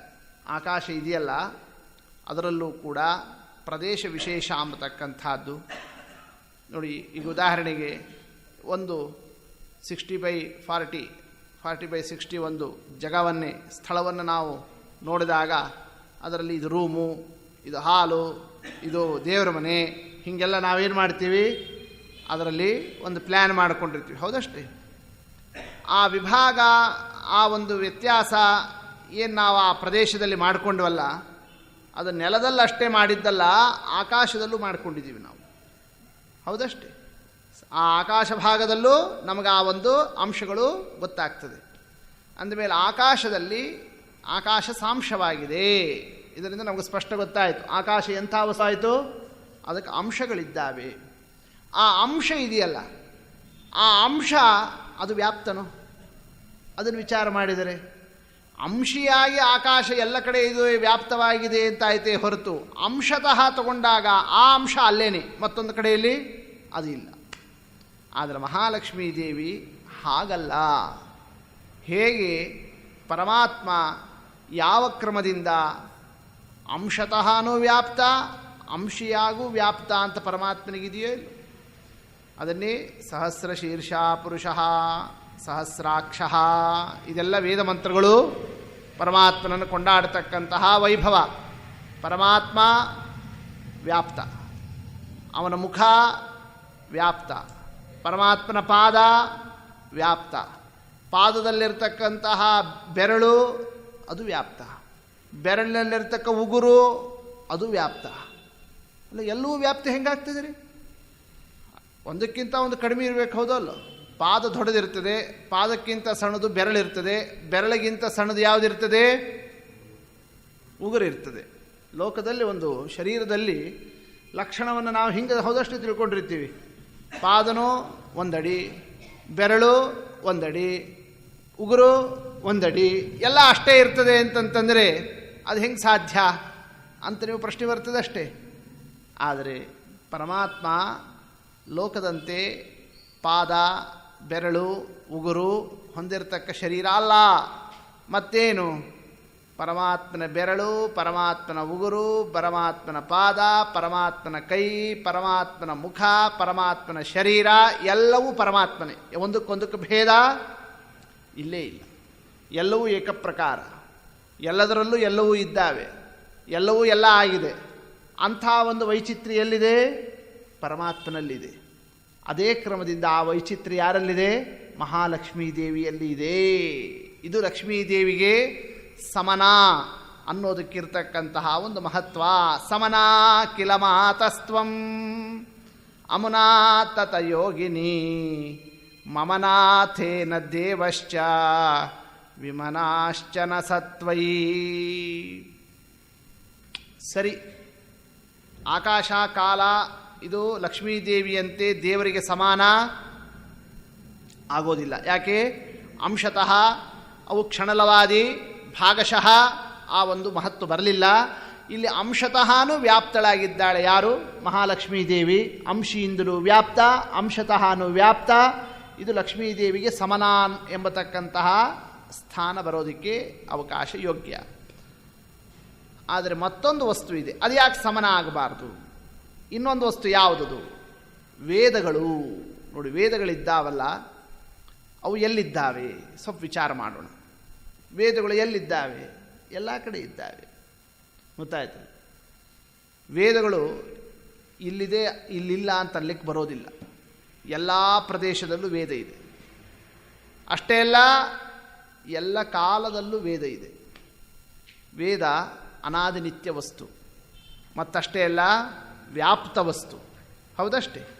ಅಂದ ಮೇಲೆ ಅಂತಹ ಸಕಲ ವೇದಗಳು ಅವು ಪರಮಾತ್ಮನಿಗೆ ದೇಶತಃ ಕಾಲತಃ ವ್ಯಾಪ್ತಿಯನ್ನೇ ಹೊಂದಿರತಕ್ಕ ವಸ್ತುವಾದ್ದರಿಂದ ಅವನು ಸಮನ ಅಂತ ಕರಿಬೋದಷ್ಟೇ. ಲಕ್ಷ್ಮೀದೇವಿನೇ ಸಮನ ಅಂತ ಯಾಕೆ? ಮತ್ತು ಅವು ಜ್ಞಾನಪ್ರದ. ಗೊತ್ತಾಯ್ತಲ್ಲ, ಅಲ್ಲಿ ಜ್ಞಾನದ ಸಂಬಂಧನೂ ಸೇರಿಬಿಡ್ತು. ಯಾವುದಕ್ಕೆ? ವೇದಕ್ಕೆ. ಅಂದಮೇಲೆ ಆಕಾಶ ಮತ್ತು ಕಾಲಗಳಿಗಿಂತ ಹೊರತಾಗಿ ಒಂದು ವಿಶಿಷ್ಟ ಸ್ಥಾನ ಯಾವುದಕ್ಕಿದೆ? ವೇದರಾಶಿಗಳಿಗಿದೆ. ಅಂತಹ ವೇದರಾಶಿಗಳನ್ನೇ ಮಹಾಲಕ್ಷ್ಮೀ ದೇವಿಯ ಜೊತೆಗೆ ಸಮನಾಂಬತಕ್ಕ ಸ್ಥಾನದಲ್ಲಿ ಯಾಕೆ ನಾವು ಒಂದಾಗಿ ನೋಡಬಾರದು? ಅದಕ್ಕೆ ವಾದಿರಾಜ ಸ್ವಾಮಿಗಳವರು ತಿಳಿಸಿದರು, ತ್ವಂ ವೇದ ಮಾನಿನಿ ವೇದ ವೇದ್ಯ ಕಿಲ ಸತೆ ಪ್ರಿಯ ತ್ವಂ ಮೂಲ ಪ್ರಕೃತಿರ್ದೇವಿ ಸಚಾದಿ ಪುರುಷ ಕಿಲ. ಅದಕ್ಕಂತ ಇದ್ದಾರೆ ಮಹಾಲಕ್ಷ್ಮೀ ದೇವಿ ತ್ವಂ ವೇದ ಮಾನಿನಿ. ಯಾವ ವೇದ ಎಲ್ಲ ಕಡೆ ವ್ಯಾಪಿಸಿಕೊಂಡಿದೆ, ಎಲ್ಲ ಕಾಲದಲ್ಲೂ ಕೂಡ ಏಕಪ್ರಕಾರ ಇದೆ, ಅಂತಹ ವೇದಗಳಿಗೆ ಅಭಿಮಾನಿಯಾಗಿರ್ತಕ್ಕಂತಹ ದೇವತೆ ಯಾರವಳು? ತ್ವಂ, ನೀನೇ ವೇದಾಭಿಮಾನಿನಿ ಅಂತ ಯಾರನ್ನೇ? ಲಕ್ಷ್ಮೀ ದೇವಿಯನ್ನು ಕೊಂಡಾಡ್ತಾ ಇದ್ದಾರೆ. ತ್ವಂ ವೇದ ಮಾನಿನಿ. ಮತ್ತು ಪರಮಾತ್ಮ ವೇದವೇದ್ಯ ಕಿಲ ಸತೆ ಪ್ರಿಯ. ನಿನ್ನ ಪ್ರಿಯನಾದಂತಹ ಶ್ರೀಹರಿ ವೇದವೇದ್ಯಾತ, ವೇದ ಪ್ರತಿಪಾದ್ಯ ಪರಮಾತ್ಮ, ವೇದ ಸ್ವರೂಪಳು ಮಹಾಲಕ್ಷ್ಮೀ ದೇವಿ. ಇದರಿಂದ ಏನು ತೋರಿಸ್ತಾ ಇದ್ದಾರೆ? ವೇದಗಳು ಎಲ್ಲ ದೇಶ ಕಾಲಗಳಲ್ಲಿ ವ್ಯಾಪಿಸಿಕೊಂಡಿರತಕ್ಕಂತಹ ವೈಭವ ಪಡೆದಿದ್ದು ಕೂಡ ನೀನು ವೇದಾಭಿಮಾನಿಯಾಗಿರೋದರಿಂದ, ಅದು ನಿನ್ನ ಮಹಿಮಾದಿಂದ ಅದಕ್ಕೂ ಆ ಸ್ಥಾನ ಬಂತು. ಹೂವಿನ ಜೊತೆ ನಾರು ಸ್ವರ್ಗಕ್ಕೆ ಹೋಯ್ತು ಅಂತಂತಾರೋ ಇಲ್ಲೋ, ಹಂಗಿದ್ದಂಗೆ ನಿನ್ನ ವ್ಯಾಪ್ತಿ ಇರೋದರಿಂದ, ನಿನ್ನ ಆ ಒಂದು ಸನ್ನಿಧಾನದಿಂದ ವೇದಗಳು ಕೂಡ ಏನಾಗಿದ್ದಾವವು? ಅವು ವ್ಯಾಪ್ತಿಯನ್ನು ಪಡೆದವು. ಅಂದಮೇಲೆ ವೇದಕ್ಕೂ ಕೂಡ ಆ ಒಂದು ಸ್ಥಾನ. ನೀನು ಸಮನ ಆದ್ದರಿಂದ ತ್ವಂ ವೇದ ಮಾನಿನಿ ವೇದವೇದ್ಯ ಕಿಲ ಸತೆ ಪ್ರಿಯ. ಇನ್ನು ಮಹಾಲಕ್ಷ್ಮೀದೇವಿ ವೇದಾಭಿಮಾನಿನಿ. ವೇದಾಭಿಮಾನಿನಿ ಮಹಾಲಕ್ಷ್ಮಿಯಾದರೆ ವೇದ ಪ್ರತಿಪಾದ್ಯ ಯಾರು? ಶ್ರೀಹರಿ ಪರಮಾತ್ಮ. ಇದರಿಂದ ಏನು ತೋರಿಸ್ತಾ ಇದ್ದಾರೆ? ಲಕ್ಷ್ಮೀದೇವಿಗೂ ಮತ್ತು ಪರಮಾತ್ಮನಿಗೂ ಇರತಕ್ಕಂತಹ ಸಂಬಂಧ ಎಂಥದ್ದು ಅನ್ನೋದನ್ನು ತೋರಿಸ್ತಾ ಇದ್ದಾರೆ. ಮಹಾಲಕ್ಷ್ಮೀದೇವಿ ಮತ್ತು ಪರಮಾತ್ಮ ಆ ಇಬ್ಬರು ಒಬ್ಬರಿಗೊಬ್ಬರಿಗೆ ಎಂದೂ ಕೂಡ ಬಿಟ್ಟಿರಲಾರರು. ಅವಿನಾಭಾವ ಸಂಬಂಧ ಅಂದಿದ್ದಾರಷ್ಟೇ. ಏನು ಅವಿನಾಭಾವ ಸಂಬಂಧ ಅನ್ನೋ ಮಾತಿಗೆ ಅರ್ಥ? ಆ ಮಾತಿಗೆ ಲಕ್ಷ್ಮೀದೇವಿ ವೇದರೂಪಳಾಗಿದ್ದಾಳೆ, ಪರಮಾತ್ಮ ವೇದ ಪ್ರತಿಪಾದ್ಯನಾಗಿದ್ದಾನೆ. ಪ್ರತಿಪಾದ್ಯ ಪ್ರತಿಪಾದಕಗಳ ಮಧ್ಯದಲ್ಲಿ ಎಂದಿಗೂ ಕೂಡ ಸಂಬಂಧವನ್ನು ಬಿಡಿಸಲಿಕ್ಕೆ ಆಗೋದಿಲ್ಲ ಅನ್ನೋದನ್ನು ತೋರಿಸ್ತಾ ಇದ್ದಾರೆ. ಗೊತ್ತಾಯ್ತಲ್ಲ? ಅಂದರೆ ಶಬ್ದಾರ್ಥ ಸಂಬಂಧ ಏನಿದೆ, ಆ ಶಬ್ದಾರ್ಥ ಸಂಬಂಧ ಅದು ನಿತ್ಯವೋ ಅನಿತ್ಯವೋ, ಇದೊಂದು ಶಾಸ್ತ್ರದಲ್ಲಿರ್ತಕ್ಕಂತಹ ಬಹುದೊಡ್ಡ ಒಂದು ಜಿಜ್ಞಾಸ, ವಿಚಾರವನ್ನು ನಡೆಸಿರ್ತಕ್ಕಂತಹ ಒಂದು ಕ್ರಮ. ಅಂದರೆ ಲೋಕದಲ್ಲಿ ನಾವು 10 ತರಹದ ಶಬ್ದಗಳನ್ನೇ ಕೇಳುತ್ತೇವೆ. ಆ ಶಬ್ದಕ್ಕೆ ಈ ಶಬ್ದ ಈ ವಸ್ತುವನ್ನೇ ತಿಳಿಸ್ತದೆ ಅಂತ ವಸ್ತುವಿನ ಜೊತೆಗೆ ಆ ಶಬ್ದಕ್ಕೆ ಸಂಬಂಧ ಇರೋದನ್ನು ಗುರುತಿಸ್ತೇವೆ. ಹೇಗೆ? ಉದಾಹರಣೆಗೆ ಒಂದು ಘಂಟೆ ಅಂತ ಶಬ್ದ ಇದೆ. ಈ ಘಂಟಾ ಅನ್ನೋ ಶಬ್ದ ಯಾವ ವಸ್ತುವನ್ನು ತಿಳಿಸ್ತದೆ? ಅದು ಈ ಎದುರಿರ್ತಕ್ಕ ಈ ಘಂಟಿಯನ್ನು ತಿಳಿಸ್ತದೆ. ಹೌದಷ್ಟು? ಅಂದರೆ ಘಂಟಾ ಅನ್ನೋ ಈ 2 ಅಕ್ಷರದ ಶಬ್ದಕ್ಕೆ ಈ ಎದುರಿಗಿರ್ತಕ್ಕ ಈ ವಸ್ತುವಿನ ಜೊತೆಗೆ ಸಂಬಂಧ ಇದೆ. ಸಂಬಂಧನೇ ಇಲ್ಲ ಅಂದರೆ ಈ ಶಬ್ದ ಕೇಳೋದ್ರಿಂದ ಆ ಅರ್ಥವನ್ನು ನಾವು ತಿಳ್ಕೊಳ್ಳಿಕ್ಕೆ ದಾರಿ ಆಗೋದಿಲ್ಲ. ಅಂದರೆ ಶಬ್ದಕ್ಕೂ ಅರ್ಥಕ್ಕೂ ಸಂಬಂಧ ಇದ್ದರೇನೇ ಶಬ್ದಶ್ರವಣದಿಂದ ಅರ್ಥಜ್ಞಾನವಾಗುತ್ತದೆ. ಇದು ಲೋಕದಲ್ಲಿ ಎಲ್ಲ ಶಬ್ದಕ್ಕೂ ಇರೋದೇನೆ. ಆದರೆ ನಮ್ಮ ಕನ್ನಡದ ಶಬ್ದ ಅಥವಾ ಬೇರೆ ಬೇರೆ ಪ್ರಾಕೃತ ಭಾಷೆಯ ಶಬ್ದಗಳು, ಅವು ಶಬ್ದಗಳೇನೇ ಒಂದು ಕಾಲದಲ್ಲಿ ರಚನೆಯಾಗುವುದರಿಂದ ಆ ಶಬ್ದನೇ ಏನಾಗಿದೆ, ಅದು ಹುಟ್ಟತಕ್ಕ ಶಬ್ದಗಳಾದ್ದರಿಂದ ಆ ಶಬ್ದಕ್ಕೂ ಪದಾರ್ಥಕ್ಕೂ ಸಂಬಂಧ ಅದು ಶಾಶ್ವತ ಸಂಬಂಧ ಅಲ್ಲ. ಗೊತ್ತಾಯ್ತಲ್ಲ? ಯಾಕೆ? ಈ ಶಬ್ದ ಹುಟ್ಟಿದ್ದೇನೆ ಈ 1000 ವರ್ಷದಿಂದ 5000 ವರ್ಷದಿಂದ ಅಂತ ಹೀಗೆ ಆ ಒಂದೊಂದು ಶಬ್ದಕ್ಕೆ ಒಂದೊಂದು ಕಾಲ ಆರಂಭದ ಒಂದು ನಿರ್ದೇಶ ಇದೆ. ಆದರೆ ವೇದದ ಶಬ್ದಗಳಿದ್ದಾವಲ್ಲ, ಅದು ಸಂಸ್ಕೃತ ಶಬ್ದ. ಆ ವೇದದ ಶಬ್ದಗಳು ಅನಾದಿಯಿಂದ ಅನಂತ ಕಾಲದವರೆಗೆ ಏಕಪ್ರಕಾರ. ಇಂಥ ಒಂದು ಕಾಲದಿಂದ ಅದು ಆರಂಭ ಆಯಿತು ಅಂತಿಲ್ಲ. ವಾಚಾರಂಭಣಂ ವಿಕಾರೋ ನಾಮಧೇಯಂ ಮೃತ್ತಿಕೇತ್ಯೇವ ಸತ್ಯಂ, ಇದನ್ನೇ ಉಪನಿಷತ್ತಿನಲ್ಲಿ ಹೇಳಿರ್ತಕ್ಕಂತಹ ಅಂಶ. ಅಂದಮೇಲೆ ವೇದದ ಶಬ್ದಗಳು ಅವು ಯಾವಾಗಲೂ ಇದ್ದೇ ಇದ್ದಾವೆ. ಗೊತ್ತಾಯ್ತಲ್ಲ? ಶಬ್ದ ಇದೆ, ಅರ್ಥ ಇಲ್ಲದೆ ಶಬ್ದ ಇತ್ತೋ? ಇದೊಂದು ಪ್ರಶ್ನೆ ಬರ್ತದೆ. ಈಗ ವೇದದ ಶಬ್ದಕ್ಕೆ ಅರ್ಥ ಏನು ಅಂತ ವಿಚಾರ ಮಾಡ್ತಾ ಹೊರಟಾಗ, ಈಗ ವೇದದಲ್ಲಿ ಇಂದ್ರ ಅಂತ ಒಂದು ಶಬ್ದ ಇದೆ. ಆ ಇಂದ್ರ ಶಬ್ದಕ್ಕೆ ಅರ್ಥ ಯಾರು? ಶಚೀಪತಿ. ಶಚೀದೇವಿಗೆ ಗಂಡ ಯಾರಿದ್ದಾನಲ್ಲ ಅವ. ಚಂದ್ರ, ಯಾರು ಚಂದ್ರ ಅಂದರೆ ಶಬ್ದಕ್ಕೆ ಅರ್ಥ ಯಾರು? ಯಾರು ನಕ್ಷತ್ರ ಮಂಡಲಕ್ಕೆ ಅಧಿಪತಿ ಇದ್ದಾನಲ್ಲ ಅವ. ಸರಿ, ಈ ಶಬ್ದಕ್ಕೆ ಈ ವ್ಯಕ್ತಿಯ ಜೊತೆಗೆ ಸಂಬಂಧ ಇದೆ ಅಂತ ಹೀಗೆ ವಿಚಾರ ಮಾಡುತ್ತಾ ಹೊರಟ್ರೆ, ಹೇಗೆ ಲೋಕದಲ್ಲಿ ಇರತಕ್ಕಂತಹ ಕನ್ನಡ, ಇಂಗ್ಲೀಷು ಮೊದಲಾದ ಈ ಶಬ್ದಗಳು ಯಾವುದೋ ಒಂದು ಕಾಲದಲ್ಲಿ ಶಬ್ದನೇ ಹುಟ್ಟೋದರಿಂದ ಆ ಶಬ್ದಕ್ಕೆ ಅರ್ಥದ ಜೊತೆಗೆ ನಿತ್ಯ ಸಂಬಂಧ ಅನ್ನೋದು ಅಲ್ಲಿ ನಾವು ಒಪ್ಪೋದಕ್ಕೆ ಬರೋದಿಲ್ಲವೋ, ಅದರಂತೆ ವೇದದ ಶಬ್ದ ಅದು ಎಲ್ಲ ಕಾಲದಲ್ಲೂ ಇರೋ ಶಬ್ದವಾಗಿದ್ದರೂ ಕೂಡ ಅರ್ಥ ಏನು ಹೇಳ್ತಾ ಇದ್ದೇವೆ? ಇಂದ್ರ, ಚಂದ್ರ ಇವರೇನು ಶಾಶ್ವತನ? ಇವರು ಯಾವುದೋ ಒಂದು ಕಾಲದಲ್ಲಿ ಬರೋ ವ್ಯಕ್ತಿಗಳ? ಅಂದರೆ ಒಂದು ಕಾಲದಲ್ಲಿ ಬರತಕ್ಕ ವ್ಯಕ್ತಿಗಳಿಗೂ ಎಲ್ಲ ಕಾಲದಲ್ಲೂ ಇರತಕ್ಕ ವೇದದ ಶಬ್ದಕ್ಕೂ ನಿಜವಾದ ಸಂಬಂಧ ಅಂತ ಒಪ್ಪಲಿಕ್ಕೆ ಬರ್ತದಾ? ಸಾಧ್ಯ ಇಲ್ಲ. ಅಂದಮೇಲೆ ವೇದದ ಶಬ್ದಕ್ಕೆ ಯಾವ ಅರ್ಥದ ಜೊತೆಗೆ ನಿಜವಾದ ಸಂಬಂಧ? ಯಾವಾಗ ವೇದ ಇರ್ತದೋ ಆ ಎಲ್ಲ ಕಾಲದಲ್ಲೂ ಯಾವ ಅರ್ಥ ಇದೆಯೋ ಆ ಅರ್ಥಕ್ಕೆ ಆ ವೇದದ ಜೊತೆಗೆ ಸಂಬಂಧವನ್ನು ನಾವು ಗುರುತಿಸಬೇಕು. ಆದ್ದರಿಂದ ವೇದಾಭಿಮಾನಿನಿ ಮಹಾಲಕ್ಷ್ಮೀ ದೇವಿ ಆಗುತ್ತಾಳೆ. ವೇದ ಪ್ರತಿಪಾದ್ಯ ಇಂದ್ರ ಅಲ್ಲ, ಚಂದ್ರ ಅಲ್ಲ, ರುದ್ರ ಅಲ್ಲ, ಬ್ರಹ್ಮದೇವರಲ್ಲ, ಬೇರೆಯವರು ಯಾರು ವೇದ ಪ್ರತಿಪಾದ್ಯರು ಅಂತ ಆಗಲಾರರು. ಮತ್ತು ವೇದಕ್ಕೆ ಪ್ರತಿಪಾದ್ಯ ಅಂದರೆ ವೇದದ ಅರ್ಥ ಅನ್ನೋ ಈ ಒಂದು ಸ್ಥಾನ ಅದು ಕೇವಲ ಯಾರಿಗೆ? ವೇದವೇದ್ಯ ಕಿಲಸತೆ ಪ್ರಿಯ. ಅದಕ್ಕೆ ಪರಮಾತ್ಮ ಸಕಲ ವೇದ ಪ್ರತಿಪಾದ್ಯ ಈ ಮಾತನ್ನು ಆಡ್ತಕ್ಕಂತಹ ರಹಸ್ಯ ಇದು. ಇದನ್ನು ಶ್ರುತಿಗೀತಾದಲ್ಲಿ ಹೇಳ್ತಾರೆ. ಶ್ರುತಿಗೀತಾ ಅಂತ ಭಾಗವತದಲ್ಲಿ ಬರತಕ್ಕಂತಹ ಒಂದು ವಿಚಾರ. ಲಕ್ಷ್ಮೀದೇವಿ ವೇದ ರೂಪಳಾಗಿ ಪರಮಾತ್ಮನನ್ನು ಸ್ತೋತ್ರ ಮಾಡತಕ್ಕ ಕ್ರಮ. ಪರೀಕ್ಷಿತ್ ರಾಜ ಪ್ರಶ್ನೆ ಮಾಡ್ತಾನೆ. ಏನಂತ ಶುಕಾಚಾರ್ಯರಲ್ಲಿ ಕೇಳ್ತಾ, ದೇವರು ವೇದ ಪ್ರತಿಪಾದ್ಯ ಹೆಂಗಾಗುತ್ತಾನೆ ಅಂತ ಪ್ರಶ್ನೆ ಮಾಡಿದ. ಯಾಕಪ್ಪ, ದೇವರಲ್ಲಿ ಇನ್ಯಾರಾಗಬೇಕು ವೇದ ಪ್ರತಿಪಾದ್ಯರು? ದೇವರು ವೇದ ಪ್ರತಿಪಾದ್ಯ ಹೆಂಗಾಗುತ್ತಾನೆ ಅಂತ ಈ ಪ್ರಶ್ನೆ ಯಾಕೆ ಹುಟ್ಟಿತು ನಿನಗೆ ಅಂತ ಯಾರು? ಶುಕಾಚಾರ್ಯ. ಯಾಕೆ ಹುಟ್ಟಿತು ಅಂತಂದರೆ, ಈ ವೇದಗಳು ಪರಮಾತ್ಮನನ್ನೇ ಕೊಂಡಾಡಬೇಕಾದರೆ ಅವಾಚ್ಯ ಅಂತ ಶಬ್ದ ಹೇಳ್ತದೆ. ಬ್ರಹ್ಮನ್ ಬ್ರಹ್ಮಣ್ಯ ನಿರ್ದೇಶ್ಯೇ ನಿರ್ಗುಣೇ ಗುಣವೃತ್ತಯ. ಎರಡು ನಮಗೆ ಈ ಪ್ರಶ್ನೆ ಬರಲಿಕ್ಕೆ ಕಾರಣ. ಒಂದು, ವೇದಗಳೇ ಭಗವಂತನನ್ನು ಅವಾಚ್ಯ. ವಾಚ್ಯ ಅಂದರೆ ಶಬ್ದದಿಂದ ಹೇಳಲಿಕ್ಕೆ ಅರ್ಹವಾದ ವಸ್ತು ವಾಚ್ಯ. ವಚನಕ್ಕೆ ಅರ್ಹವಾದದ್ದು ವಾಚ್ಯ. ಅವಾಚ್ಯ ಅಂದರೆ ವಚನ ಮಾಡೋದಕ್ಕೆ, ಶಬ್ದ ಹೇಳೋದಕ್ಕೆ ಅರ್ಹ ಯಾವುದಲ್ಲೋ ಅದು ಅವಾಚ್ಯ. ಪರಮಾತ್ಮನನ್ನು ವೇದಗಳೇನಂತ ಕೊಂಡಾಡ್ತಾವೆ? ಅವಾಚ್ಯ ಅಂತ ಕೊಂಡಾಡ್ತಾವೆ.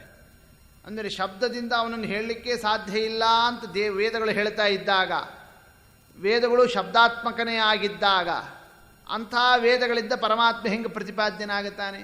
ಪ್ರಶ್ನೆ ಸರಿ ಇದೆ ಅಷ್ಟೇ. ಅದು ಪರೀಕ್ಷಿತ್ ರಾಜ ಕೇಳಿದ. ಇನ್ನು ಎರಡನೇ ಕಾರಣ. ಏನು ಕಾರಣ ನೋಡ್ರಿ, ಏನೇ ಶಬ್ದ ನಾವು ಯಾರಲ್ಲೇ ಬಳಸಬೇಕಾದರೆ ಸುಮ್ಮನೆ ಶಬ್ದವನ್ನು ಒಬ್ಬರಲ್ಲಿ ವ್ಯಕ್ತಿಯಲ್ಲಿ ಬಳಸೋದಿಲ್ಲ. ಗೊತ್ತಾಯ್ತಲ್ಲ, ಇವರು ವಿದ್ವಾಂಸರು ಅಂತೀವಿ. ವಿದ್ವಾನ್ ಅನ್ನೋ ಶಬ್ದ ಯಾರಲ್ಲಿ ಬಳಸ್ತೀವಿ? ಕಸ ಹೊಡೆಯೋರು ಬಳಸ್ತೀವೇನು? ಯಾರು ವಿದ್ಯಾವಂತನಾಗಿದ್ದಾನೋ ಅವನು ವಿದ್ವಾನ್, ಹೌದಷ್ಟೇ. ಇನ್ನು ಅದರಂತೇನೆ ಇವರು ಅಡಿಗೆಯವರು ಅಂತಂತೀವಿ. ಅಡಿಗೆಯವರು ಅಂತ ಶಬ್ದ ಯಾರಲ್ಲಿ ಬಳಸ್ತೀವಿ? ಯಾರು ಅಡಿಗೆ ಮಾಡ್ತಾರೋ ಅವ್ರನ್ನ. ಇವರು ಅರ್ಚಕರು ಅಂತೀವಿ. ಯಾರನ್ನೇ? ಯಾರು ಪೂಜಾ ಮಾಡ್ತಾರೋ. ಹೀಗೆ ಆ ಶಬ್ದ ಏನಾದರೂ ಒಂದು ಗುಣಧರ್ಮವನ್ನು ಹೇಳ್ತದೆ, ಏನಾದರೂ ಒಂದು ಕ್ರಿಯೆಯನ್ನು ಹೇಳ್ತದೆ, ಅಥವಾ ಯಾವುದಾದರೂ ಒಂದು ಜಾತಿಯನ್ನು ಹೇಳ್ತದೆ. ಬ್ರಾಹ್ಮಣ ಇದು ಜಾತಿವಾಚಕ ಶಬ್ದ, ಅರ್ಚಕ ಇದು ಕ್ರಿಯಾವಾಚಕ ಶಬ್ದ, ಸುಂದರ ಇದು ಸೌಂದರ್ಯ, ಇದು ಗುಣವಾಚಕ ಶಬ್ದ. ಹೀಗೆ ಶಬ್ದಗಳಲ್ಲಿ ಕೆಲವೊಂದು ಗುಣವಾಚಕ, ಕೆಲವೊಂದು ಕ್ರಿಯಾವಾಚಕ, ಕೆಲವೊಂದು ಜಾತಿವಾಚಕ. ಅದು ಏನಾದರೂ ಒಂದು ದೇವರಲ್ಲಿ ಇದ್ದರೆ ಶಬ್ದಗಳು ದೇವರನ್ನು ಕೊಂಡಾಡುತ್ತವೆ. ಆದರೆ ಪರಮಾತ್ಮ ನಿರ್ಗುಣ, ವೇದ ಹೇಳುತ್ತದೆ. ಯಾವ ಗುಣನೂ ಇಲ್ಲ ಅವನಲ್ಲಿ. ನಿಷ್ಕ್ರಿಯ, ಯಾವ ಕ್ರಿಯಾ ಇಲ್ಲ. ಅವನು ನಿರ್ಗುಣನಿದ್ದಾನೆ, ನಿಷ್ಕ್ರಿಯನಿದ್ದಾನೆ. ಅವನಿಗೆ ಗೋತ್ರ ಇಲ್ಲ, ಜಾತಿ ಇಲ್ಲ. ಅಂದಮೇಲೆ ಯಾವ ಜಾತಿವಾಚಕ ಶಬ್ದ ದೇವರನ್ನು ಹೇಳೋ ಹಂಗಿಲ್ಲ, ಗುಣವಾಚಕ ಶಬ್ದ ದೇವರನ್ನು ಹೇಳೋ ಹಂಗಿಲ್ಲ, ಕ್ರಿಯಾವಾಚಕ ಶಬ್ದ ದೇವರನ್ನು ಹೇಳಲಿಕ್ಕೆ ಬರೋದಿಲ್ಲ. ಅಂದಮೇಲೆ ಪರಮಾತ್ಮ ವೇದ ಪ್ರತಿಪಾದ್ಯ ಹೆಂಗಾದ್ರಪ್ಪ? ನೋಡಿ, ಪ್ರಶ್ನೆ ಇರೋದು ಇಷ್ಟಿದೆ. ಅಂದರೆ ಪರಮಾತ್ಮ ಹೆಂಗೆ ವೇದ ಪ್ರತಿಪಾದ್ಯ ಅನ್ನೋ ಪ್ರಶ್ನೆಯನ್ನೇ ಪರೀಕ್ಷಿತ್ ರಾಜ ಮುಂದಿಟ್ಟ. ಯಾರ ಮುಂದೆ? ಶುಕಾಚಾರ್ಯ ಮುಂದೆ. ನೋಡಿ, ಇದು ಭಾಗವತ, ದೊಡ್ಡ ವಾಕ್ಯಾರ್ಥನೆ ಭಾಗವತ ಅಂತಂತಂದರೆ. ನಾವು ಬರೀ ಕಥಾ ಮಾತ್ರ ನೋಡ್ಕೊಂಡು ಹೋಗಿರ್ತೀವಿ ಅಷ್ಟೇ ಭಾಗವತ ಕೇಳಿದಾಗ. ಈ ಕ್ರಮದಿಂದ ಸೂಕ್ಷ್ಮ ಸೂಕ್ಷ್ಮ ಸೂಕ್ಷ್ಮ ವಿಚಾರಗಳೆಲ್ಲ ಎಲ್ಲಿದ್ದಾವೆ? ಭಾಗವತದಲ್ಲಿ. ಅದು ಎಲ್ಲಿ? ದಶಮಸ್ಕಂದದಲ್ಲೇ ಬಂದಿರೋ ವಿಚಾರ ಇದು, ಕೃಷ್ಣ ಕಥಾದಲ್ಲೇನೆ. ಆ ಸಂದರ್ಭದಲ್ಲಿ ಪರೀಕ್ಷಿತ್ ರಾಜನಿಗೆ ಉತ್ತರವನ್ನೇ ಶುಕಾಚಾರ್ಯ ಕೊಡ್ತಾ, ಈ ಪ್ರಶ್ನೆಗೆಲ್ಲ ಆಮೇಲೆ ಉತ್ತರ ಕೊಡ್ತೀನಿ, ಮೊದಲು ರಿಸಲ್ಟ್ ಹೇಳಿಬಿಡ್ತೀನಿ ಅಂತಂದು. ಗೊತ್ತಾಯ್ತಲ್ಲ, ಯಾಕೆ? ಪ್ರಶ್ನೆ ಬಹಳ ಸುದೀರ್ಘ ಇದೆ. ಪರಮಾತ್ಮ ನಿರ್ಗುಣ, ಅವ ನಿರಾಕಾರ, ಅವ ನಿಷ್ಕ್ರಿಯ, ಅವ ನಿರ್ಧರ್ಮಕ, ಅವನಲ್ಲಿ ಏನೂ ಇಲ್ಲ ಅಂದಮೇಲೆ ಅವನನ್ನು ಹೆಂಗೆ ಶಬ್ದ ಕೊಂಡಾಡ್ತದೆ? ಇದೆಲ್ಲ ಭಾಳ ಪ್ರಶ್ನೆ ಮಾಡಿಯಪ್ಪ, ಇದೆಲ್ಲ ವಾಕ್ಯಾರ್ಥ ಭಾಳ ಇದ್ದಾವೆ, ಅದೆಲ್ಲ ಆಮೇಲೆ ಇರಲಿ. ಎಲ್ಲ ಇಷ್ಟೆಲ್ಲ ಪ್ರಶ್ನೆ ಇಟ್ಕೊಂಡು ಮುಂದೇನು ನೀ ಇಟ್ಟಿರೋ ಆಕ್ಷೇಪ ಏನು? ವೇದ ಪ್ರತಿಪಾದ್ಯ ಹೆಂಗೆ? ಇದು ಹೌದಲ್ಲ? ಸರಿ, ದೇವರ ವೇದ ಪ್ರತಿಪಾದ್ಯ ಅಲ್ಲ ಅಂತಲೇ ಇಟ್ಕೊಂಡ್ಬಿಡೋಣಪ್ಪ, ನಿನ್ನಂತಲೇ ಇಟ್ಕೊಂಡ್ಬಿಡೋಣ. ಗೊತ್ತಾಯ್ತಲ್ಲ, ಪರಮಾತ್ಮ ವೇದ ಪ್ರತಿಪಾದ್ಯ ಅಲ್ಲ. ಹಾಗಾದ್ರೆ ಇನ್ನೊಬ್ರು ಬೇಕು ಹೌದಲ್ಲ ಪ್ರತಿಪಾದ್ಯ ವಸ್ತು? ವೇದಕ್ಕಂತೂ ಒಂದು ಪ್ರತಿಪಾದ್ಯ ವಸ್ತು ಬೇಕು ಹೌದಲ್ಲ? ವೇದಗಳಿಂದ ಪ್ರತಿಪಾದ್ಯನಾದಂತಹ ಒಂದು ಪದಾರ್ಥ ಬೇಕಷ್ಟೇ. ಯಾರಿದ್ದಾರೆ? ದೇವರಲ್ಲ ಅಂದ್ರೆ ಹಂಗಾರೆ ಯಾರು ಪ್ರತಿಪಾದ್ಯರು? ಯಾರು ಹಾಕಿದ್ದಾರಲ್ಲ, ಇಂದ್ರ, ಚಂದ್ರ, ರುದ್ರ, ಅವರು ಇವರು, ಕರ್ಮಕಾಂಡ, ಸ್ನಾನ, ಸಂಧ್ಯಾವಂದನೆ ಇವೆಲ್ಲ ವೇದ ಹೇಳ್ತಾ ಹೋಗಲ್ಲ. ಧರ್ಮ, ಕರ್ಮ, ಪುಣ್ಯ, ಪಾಪ ಇವೆಲ್ಲ ಯಾವುದರಿಂದ ಪ್ರತಿಪಾದ್ಯ? ವೇದ ಬಿಟ್ಟು ಬೇರೆದರಿಂದ ಗೊತ್ತಾಗ್ತದಾ? ಅಂದರೆ ವೇದ ಪ್ರತಿಪಾದ್ಯ ಇವೆಲ್ಲ ಇಟ್ಕೊಂಡ್ಬಿಡೋಣಂತೆ, ದೇವರು ಬೇಡ, ಇವೆಲ್ಲ ವೇದ ಪ್ರತಿಪಾದ್ಯ ಆಗಲಿ. ಆಗ ಪ್ರಶ್ನೆ ಮಾಡಿದರು ಶುಕಾಚಾರ್ಯರು, ನೋಡು, ಈ ಪುಣ್ಯ, ಪಾಪ, ಸ್ವರ್ಗ, ನರಕ, ಇಂದ್ರ, ರುದ್ರ, ಚಂದ್ರ ಇವರೆಲ್ಲ ಬರೋದು ಸೃಷ್ಟಿ ಆದ ಮೇಲೆ. ಪ್ರಳಯ ಕಾಲದಲ್ಲಿ ಇವರೆಲ್ಲ ಇದ್ರೇನು? ಪುಣ್ಯ ಇತ್ತೇನಾಗ? ಪಾಪ ಇತ್ತೇನು? ಇಂದ್ರ ಚಂದ್ರಾದಿಗಳು ಇವರ್ಯಾರಾದರೂ ಇದ್ರೇನು? ಸ್ನಾನ ಸಂಧ್ಯಾವಂದನಾದಿ ಕ್ರಿಯಾ ಇತ್ತೇನು? ಆದರೆ ಪ್ರಳಯ ಕಾಲದಲ್ಲೂ ವೇದ ಇತ್ತೋ ಇಲ್ಲೋ? ಆಗ ವೇದ ಇತ್ತೋ? ವೇದನೂ ಇರಲಿಲ್ಲೋ? ಪ್ರಳಯ ಕಾಲದಲ್ಲೂ ವೇದ ಇದೆ, ಶಬ್ದ ಇದೆ. ಆ ಕಾಲದಲ್ಲೂ ಶಬ್ದಕ್ಕೆ ಒಂದು ಅರ್ಥ ಬೇಕೇ ಬೇಕು. ಯಾರ ಅರ್ಥ? ಪ್ರಳಯ ಕಾಲದಲ್ಲಿ ವೇದಕ್ಕೆ ಅರ್ಥ ಸಿಗೋದು ಯಾರಿಂದ? ಪರಮಾತ್ಮನಿಂದ ಮಾತ್ರ. ಆದ್ದರಿಂದ ವೇದ್ಯ ಕಿಲಸತೆ ಪ್ರಿಯ. ವೇದ ಪ್ರತಿಪಾದ್ಯ ಯಾರು? ಪರಮಾತ್ಮ ಒಬ್ಬನೇ, ಅವನೇ ವೇದ ಪ್ರತಿಪಾದ್ಯ. ಕಾರಣ ವೇದ ಪ್ರಳಯ ಕಾಲದಲ್ಲೂ ಇದೆ. ಆ ಕಾಲದಲ್ಲಿ ವೇದಕ್ಕೆ ಅರ್ಥವನ್ನು ಕೊಡಲಿಕ್ಕೆ ಇರತಕ್ಕ ವಸ್ತು ಯಾರು? ಶ್ರೀಹರಿ ಒಬ್ಬನೇ. ಉಳಿದಿದ್ಯಾವ ವಸ್ತು ಇಲ್ಲೇ ಇಲ್ಲ. ಮತ್ತಿವರೆಲ್ಲ ವೇದ ಪ್ರತಿಪಾದ್ಯರು. ನಾವು ನೀವು ವೇದಗಳಲ್ಲಿ ಪ್ರತಿಪಾದ್ಯರು. ಬ್ರಾಹ್ಮಣ, ಕ್ಷತ್ರಿಯ, ವೈಶ್ಯ ಇವೆಲ್ಲ ವೇದಗಳಲ್ಲಿ ಬರ್ತಾವಲ್ಲ. ಇನ್ನದರಂತೆ ಸ್ನಾನ, ಸಂಧ್ಯಾವಂದನಿ, ವ್ರತ, ನಿಯಮ, ಅನುಷ್ಠಾನ, ಪುಣ್ಯ, ಪಾಪ, ಸ್ವರ್ಗ, ನರಕ ಇವೆಲ್ಲ ವೇದಗಳಲ್ಲಿ ಹೇಳ್ತಾವಲ್ಲ. ಅದೆಲ್ಲ ಯಾವಾಗ? ಸೃಷ್ಟಿ ಆರಂಭ ಆದ ಮೇಲೆ. ಅಂದಮೇಲೆ ನಾವು ನೀವು ನಮ್ಮ ವಿಚಾರ, ನಮ್ಮ ಕ್ರಿಯೆ, ನಮ್ಮ ಕರ್ತವ್ಯ, ನಮ್ಮ ಒಂದು ವಿಚಾರ ಇವು ವೇದಗಳಲ್ಲಿ ಬರ್ತದೆ. ಆದರೆ ಅದು ಅಮುಖ್ಯ. ಮುಖ್ಯವಾಗಿ ವೇದಗಳಿಗೆ ಪ್ರತಿಪಾದ್ಯ ಯಾರಾಗುತ್ತಾರೆ? ಶ್ರೀಹರಿ ಒಬ್ಬನೇ. ಅದನ್ನು ತಿಳಿಸ್ತಾ ಇದ್ದಾರೆ. ತ್ವಂ ವೇದ ಮಾನಿನಿ ವೇದ ವೇದ್ಯ ಕಿಲ ಸತೆ ಪ್ರಿಯ ತ್ವಂ ಮೂಲ ಪ್ರಕೃತಿ ದೇವಿ ಸಚಾದಿ ಪುರುಷ ಕಿಲ. ಹೀಗೆ ವೇದಾಭಿಮಾನಿನಿ ಮಹಾಲಕ್ಷ್ಮಿ, ವೇದ ಪ್ರತಿಪಾದ್ಯ ಪರಮಾತ್ಮ. ಈ ಸಂಬಂಧ ರಮಾನಾರಾಯಣರ ಆ ಒಂದು ಪಾಣಿಗ್ರಹಣ ಸಂಬಂಧ, ಈ ಒಂದು ದಾಂಪತ್ಯ. ಯಾರಿಬ್ಬರ ದಾಂಪತ್ಯ? ಲಕ್ಷ್ಮೀನಾರಾಯಣರ ದಾಂಪತ್ಯ. ವೇದಾಭಿಮಾನಿನಿ, ವೇದ ಪ್ರತಿಪಾದ್ಯ. ಈ ಸಂಬಂಧದಿಂದ ಇಬ್ಬರು ಜೊತೆಯಾಗಿದ್ದಾರೆ. ಅಂದರೆ ಶಬ್ದ ಬಿಟ್ಟು ಅರ್ಥ ಇಲ್ಲ, ಅರ್ಥ ಬಿಟ್ಟು ಶಬ್ದ ಇಲ್ಲ. ಹಾಗೆ ಶಬ್ದಾರ್ಥ ಸಂಬಂಧದಂತೆ ರಮಾನಾರಾಯಣರು ಇದ್ದಾರೆ ಅನ್ನೋದನ್ನೇ ಈ ಕಥಾದಿಂದ ನಾವು ತಿಳಿಯಬೇಕಾದಂತಹ ತತ್ವ. ಇಷ್ಟೇ ಅಲ್ಲ, ಮಹಾಲಕ್ಷ್ಮೀ ದೇವಿ ಯಾರು? ಮೂಲ ಪ್ರಕೃತಿ ದೇವಿ. ಮಹಾಲಕ್ಷ್ಮೀ ದೇವಿ ಪ್ರಕೃತಿ ಅಭಿಮಾನಿನಿ. ಗೊತ್ತಾಯ್ತಲ್ಲ, ಪ್ರಕೃತಿಯಲ್ಲಿ ಶ್ರೀ ಭೂ ದುರ್ಗಾ, ಸತ್ವ, ರಜಸ್ಸು, ತಮಸ್ಸು 3 ಗುಣ ಇದೆ. ಅದರಲ್ಲಿ ಸತ್ವಗುಣಕ್ಕೆ ಶ್ರೀ, ರಜೋಗುಣಕ್ಕೆ ಭೂದೇವಿ, ತಮೋಗುಣಕ್ಕೆ ದುರ್ಗಾದೇವಿ. ಹೀಗೆ ಶ್ರೀ ಭೂ ದುರ್ಗಾ ರೂಪದಿಂದ ಪ್ರಕೃತಿಗೆ ಅಭಿಮಾನಿ ಯಾರಿದ್ದಾಳೆ? ಮಹಾಲಕ್ಷ್ಮೀ ದೇವಿ ಇದ್ದಾಳೆ. ಅಂತಹ ಪ್ರಕೃತಿಯನ್ನು ಮೀರಿರತಕ್ಕಂತಹ ಆದಿಪುರುಷ ಯಾರಾಗಿದ್ದಾನೆ? ಸಚಾದಿಪುರುಷ ಕಿಲ. ಹೀಗೆ ಪರಮಾತ್ಮ ಮತ್ತು ಮಹಾಲಕ್ಷ್ಮೀ ದೇವಿ ಅವರಿಬ್ಬರ ಸ್ಥಾನವನ್ನೇ ವೇದ ಪ್ರತಿಪಾದ್ಯರು. ಪ್ರಕೃತಿ ಮತ್ತು ಪುರುಷ ಎಂಬತಕ್ಕಂತಹ ಕ್ರಮ. ಇನ್ನು ಮಹಾಲಕ್ಷ್ಮೀ ದೇವಿ 3 ಪ್ರಕಾರದ ರೂಪಗಳನ್ನು ಹೊಂದಿದ್ದಾಳೆ. ಒಂದು ಪರಮಾತ್ಮನಿಗೆ ಅತ್ಯಂತ ದೂರದಲ್ಲಿರತಕ್ಕ ರೂಪ, ಇನ್ನೊಂದು ಪರಮಾತ್ಮನಿಗೆ ಹತ್ತಿರದಲ್ಲಿರತಕ್ಕ ರೂಪ, ಇನ್ನೊಂದು ಪರಮಾತ್ಮನ ಜೊತೆಗೆ ಬೆರೆತಿರ್ತಕ್ಕ ರೂಪ. ಅಂದರೆ ಲಕ್ಷ್ಮೀದೇವಿಯ ರೂಪಗಳು ನಮ್ಮ ದೇವರ ಜೊತೆಗೆ ಎಷ್ಟು ತರಹ ಇದ್ದಾವೆ? 3 ಥರ. ಅಂದರೆ ದೂರದಲ್ಲಿರತಕ್ಕ ರೂಪ, ಮತ್ತು ಹತ್ತಿರದಲ್ಲಿರತಕ್ಕ ರೂಪ, ಮತ್ತು ಪರಮಾತ್ಮನ ಜೊತೆಗೇನೆ ಬೆರೆತುಕೊಂಡಿರತಕ್ಕ ರೂಪ. ಮಿಶ್ರಣ ಜೊತೆಯಲ್ಲಿ. ಏನು ಆ 3 ರೂಪಗಳು? ದೂರ ಅಂದರೆ ಯಾರು? ಹತ್ತಿರ ಅಂದರೆ ಯಾರು? ಬೆರ್ತಿದ್ದು ಅಂತಂದ್ರೆ ಯಾರು? ಆ ರೂಪಗಳಲ್ಲಿರ್ತಕ್ಕಂತಹ ವೈಚಿತ್ರ್ಯ ಏನು? ಅದನ್ನು ನಾವು ತಿಳಿಯಬೇಕಾದಂತಹ ಕ್ರಮ ಏನು? ಅದರಿಂದ ನಮಗಾಗತಕ್ಕ ಫಲ ಏನು? ಅದು ಇಂಪಾರ್ಟೆಂಟ್. ಅದೆಲ್ಲ ಅವ್ರ ಕೋಟಿ ಇರ್ಬೋದು, ನಮಗೇನು ಅದರಿಂದ ಲಾಭ? ಹೌದಷ್ಟೇ. ನಮಗೇನಾದರೂ ಲಾಭ ಇದ್ದರೆ ನಾವು ಅದಕ್ಕೆ ತಿಳ್ಕೊಳ್ಳಿಕ್ಕೆ, ವಿಚಾರ ಮಾಡಲಿಕ್ಕೆ ಹೋಗ್ತೀವಿ. ಅದನ್ನೆಲ್ಲ ಅಂಶವನ್ನೇ ಅದನ್ನೇನು ವಾದಿರಾಜ ಸ್ವಾಮಿಗಳವರು ತಿಳಿಸಿರ್ತಕ್ಕಂತಹ ವಿಶೇಷತೆ ಇದೆ. ಅದನ್ನು ನಾಳೆ ವಿಸ್ತಾರ ಮಾಡೋಣ.